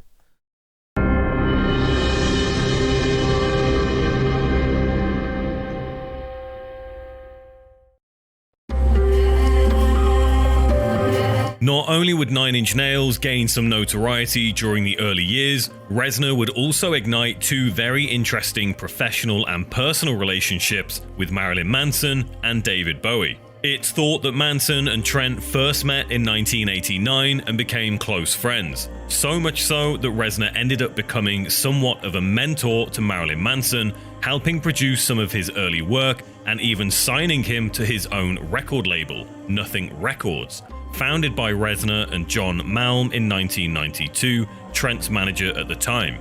The good thing is that Trent, being an artist, respects the artist's point of view. So it's he happens to be the only person in the music industry that I trust, and they gave us the opportunity to put out our record completely raw and unexpurgated, and we didn't have to censor ourselves, and that was the most important thing, because it's not worth it for me to do this unless we do it the way that I want to do it. You can even see Marilyn Manson singing and playing guitar in the Nine Inch Nails video Gave Up, filmed in Sharon Tate's house. Although recently Trent Reznor has publicly distanced himself from the self-proclaimed god of fuck, Manson, he played a vital role in his early success. Reznor would help to produce Marilyn Manson's debut record, Portrait of an American Family, released in 1994, the widely successful follow-up EP, Smells Like Children, and also worked on Antichrist Superstar. One of Manson's most... Dude, I fucking loved Marilyn Manson. I can't fucking stand the fact that that guy is just like a fucking queerphobe, rapist, pedo. Ugh. And like, I don't know why this guy is saying in recent years Trent Reznor has distanced himself from Marilyn Manson, because Trent was there way before anybody else. He fucking disavowed Manson in like 2005.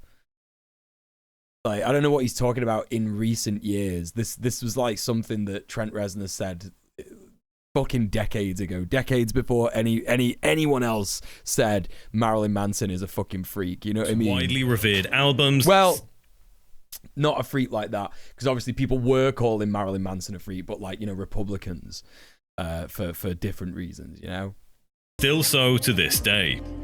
However, it would be Trent's collaboration with David Bowie that would become far more inspirational for him in many ways. Hell yeah. Not only was this an opportunity for Reznor to work with a musical icon, he would also turn to Bowie for help with his substance addiction.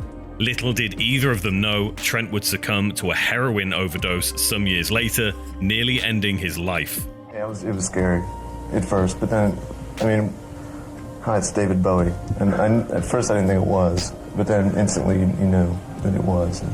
And he mentioned his idea of doing this tour, and of course at that time it was only, 3 shows or a couple cities. And it got me thinking about it, and then I realized that it would be something that it'd be a challenge to do, and I think then it would be a challenge to present the whole show in a unique way. So it's not just opening acts, headline act, but it's something that was a bit unusual that would make it make sense in a way. In 1992, Nine Inch Nails released a music video for the song Happiness in Slavery, which was quickly banned by MTV and almost every television network at the time. Yeah, it's... if you've never seen the... I don't know if it's on YouTube, because like the Nine Inch Nails YouTube channel uploaded the video for Happiness in Slavery to the YouTube channel.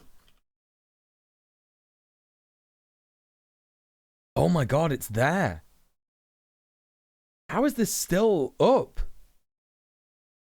Does it not even give you a warning when you play it? No way, man.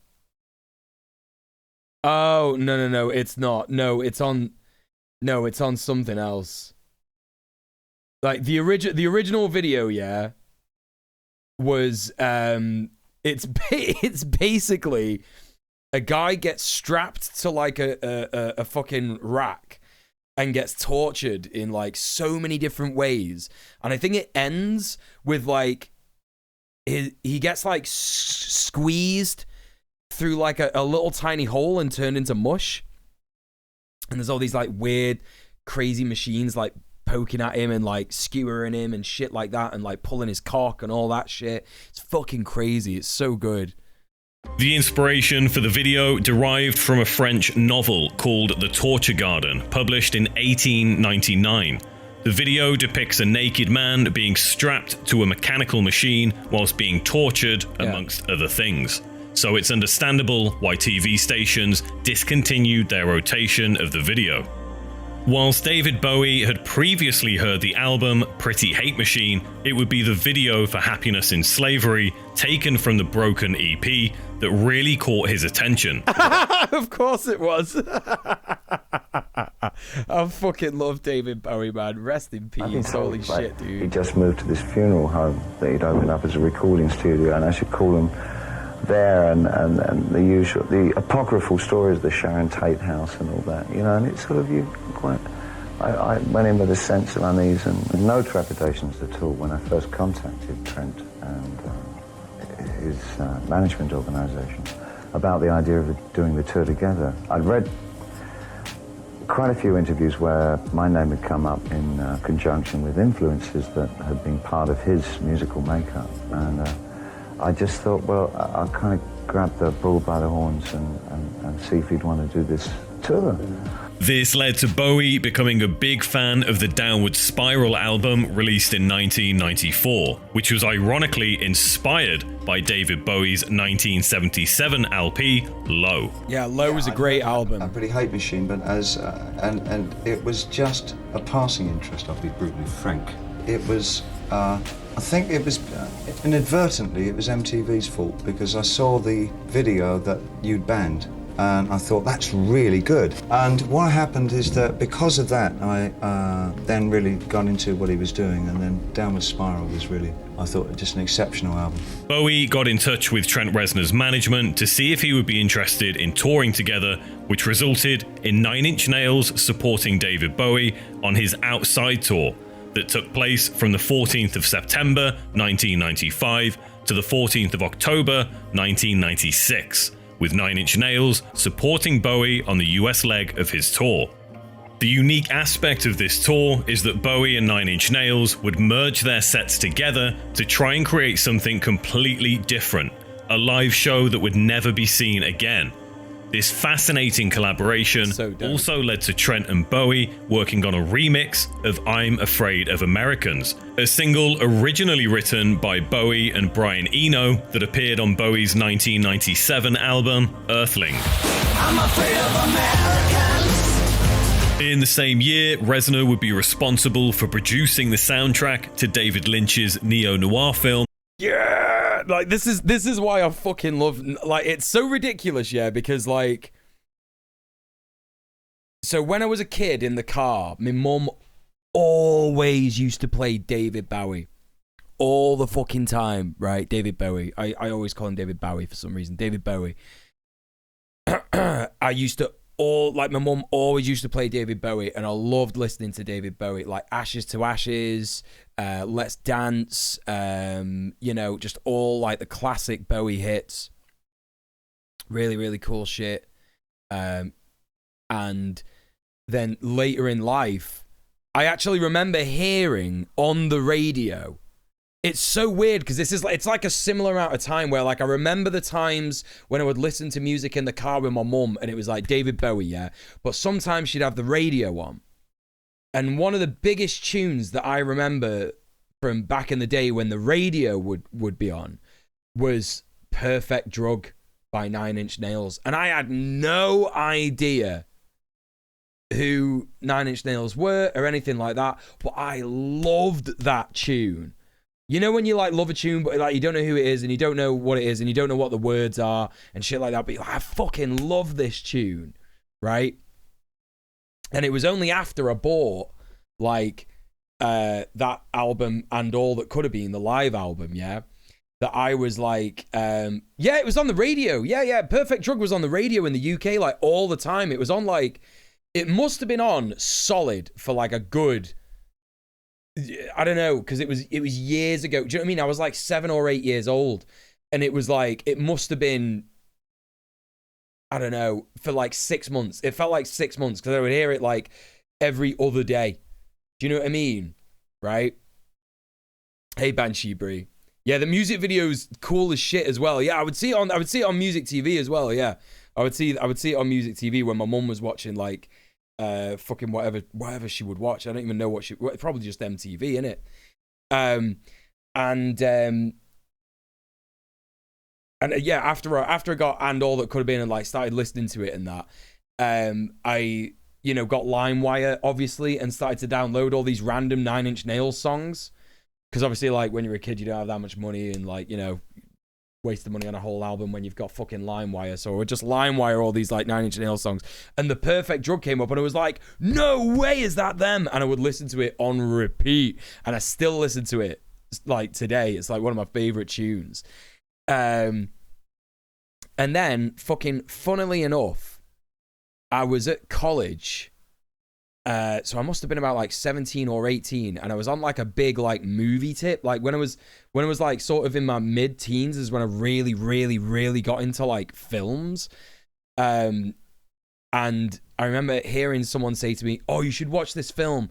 It's called I can't remember if it was Perfect, not Perfect. I can't remember if it was Blue Velvet or Eraserhead, but someone said to me, you should either watch Blue Velvet or Eraserhead. And I watched it and I was like, this is fucking mental. And then I watched like all of David Lynch's films.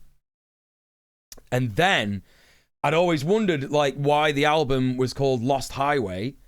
When it would come up on LimeWire, like Lost Highway, Perfect Drug. I didn't really bother like looking into the album. I looked into the album and it was like a bunch of different, tunes by different people. Original soundtrack. I don't fucking know. And then literally watched Lost Highway. I was like, this is what it's from. Fucking mental. Absolutely mental. And like David Lynch is my favorite. This is my favorite film director. Trent Reznor, one of my favorite fucking musicians, and so is David Bowie. Like all these like mad weird connections with the things that you like and how they all like each other and they know each other. Just fucking weird as shit, but really cool, right? Really fucking cool. Lost Highway, that featured music from not only Nine Inch Nails, but also David Bowie, the Smashing Pumpkins, Marilyn Manson, and even Rammstein. When the soundtrack was released as an album on February the 18th, 1997, it landed at number 7 on the Billboard charts, adding yet another incredible accomplishment to the early career of Trent Reznor. I gotta go for a wee chat.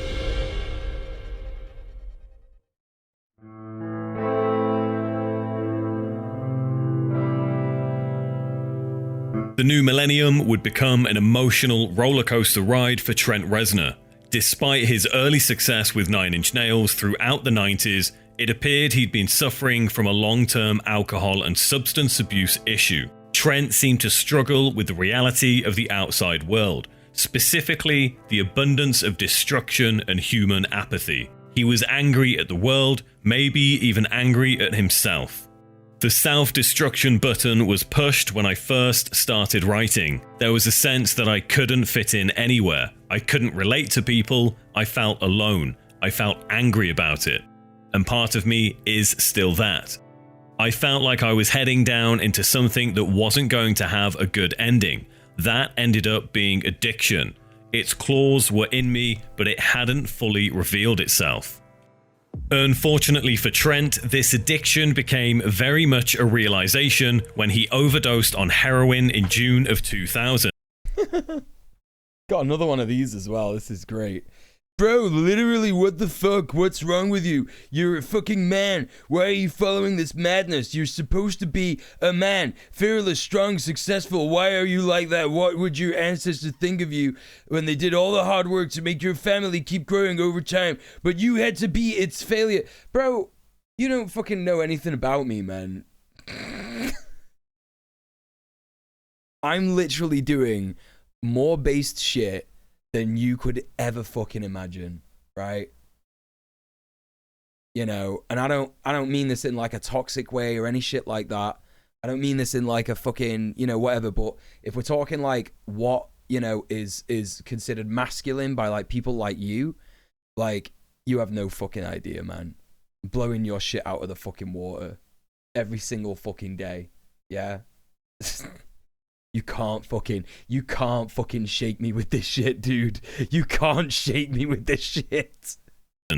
Whilst music may have been an initial therapy for him, it was obvious that music alone wasn't enough to drown out the world around him or his own thoughts. Yes, getting fucked by guys is based, right? It is based, actually. It's fucking actually one of the most manly, strong things that you can fucking do. Have you ever tried to take something up the ass, dude? You ever tried to take something up the ass? For a start, I'm not actually a bottom, so I don't do that anyway. But I'm inclined to fucking defend my bottom brethren anyway. Do you know what I mean? Like, you're a fucking idiot, bro. Like, you don't know shit. World that must have appeared violent, unforgiving, and nihilistic. Trent also struggled to deal with becoming famous, having millions of people now looking to him for their own version of musical therapy. It distorted my personality. Hey, Dr. Fard, good to see you. Long time no see, man. To deal with having everyone treat you different, to going from not being able to afford a gas bill to show up to arenas full of people who kind of think they know you. The line starts to blur between the guy on stage and the person you used to be. Although this battle with addiction almost cost... May God guide you, brother. I'll say the same thing I said to the other fucking God botherer who came in the fucking chat before. You don't know shit about God, bro. I've fucking met God. I've been to all the multiple fucking dimensions that this existence has to fucking offer. You don't know shit. Your book and all that fucking nonsense that you believe is dog shit, right? Get fucked. No one cares. His life, it also helped spawn the fourth Nine Inch Nails record, With Teeth, released in 2005, that features the now widely critically acclaimed and Grammy-nominated single, The Hand That Feeds, with the album debuting at #1 on the American Billboard charts. What started out as one young man experimenting with synthesizers in his spare time evolved into one of the most recognizable and mysteriously compelling sounds of the 90s.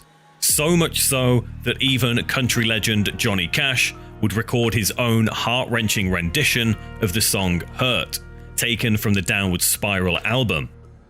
Over the years, many iconic artists have left their mark on the world with groundbreaking and innovative music that will inspire generations to come. However, for many, Nine Inch Nails was quite simply the perfect drug.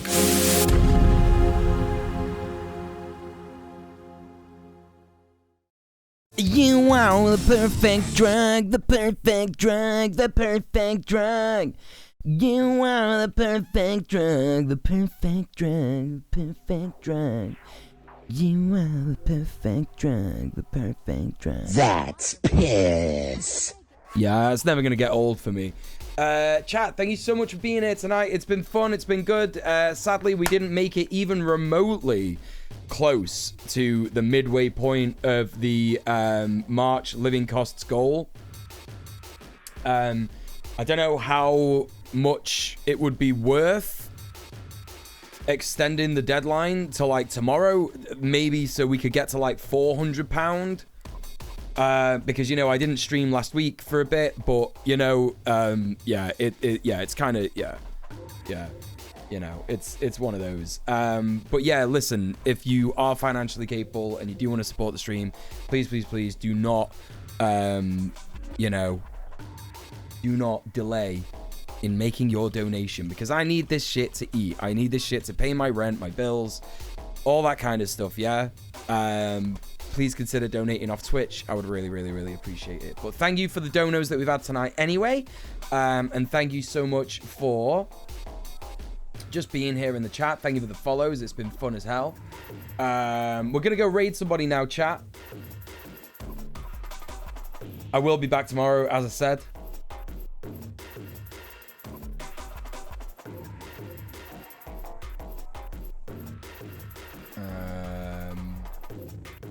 I think Trent cracked my egg a little teeny bit too. Some of his old looks played with gender a little. Hell yeah. Hell fucking yeah. That's piss. Who can I go and raid? Who can I go and raid? Who can I go and raid? Who is live right now? Let's have a little look and see who we can raid. Chat, we're going to go and raid Quillightful. They are streaming Left 4 Dead. It's been a long time since we raided Quillightful. They are a regular in the stream. A cool based friend. Please come with me to the raid. It'd be really cool if we could go and show them some love. And thank you so much, everybody, for being here today. Really appreciate that. Thank you for people who were lurking. Thank you to all the people who were hanging out in the chat. And I will be back tomorrow. If you're not already, check me out on all the socials. Please consider becoming a patron. And check out the VOD channel as well for more old streams that you may have missed. I've got fucking thousands of hours. Probably hundreds of hours, actually. But yeah. Of stuff going on the VOD channel. But yeah, I'll see you all tomorrow. Thank you so much for being here. Thank you for those of you that supported, and thank you those of you for being here and all that kind of stuff. I'll see you tomorrow, chat. Mwah. Peace, peace, peace.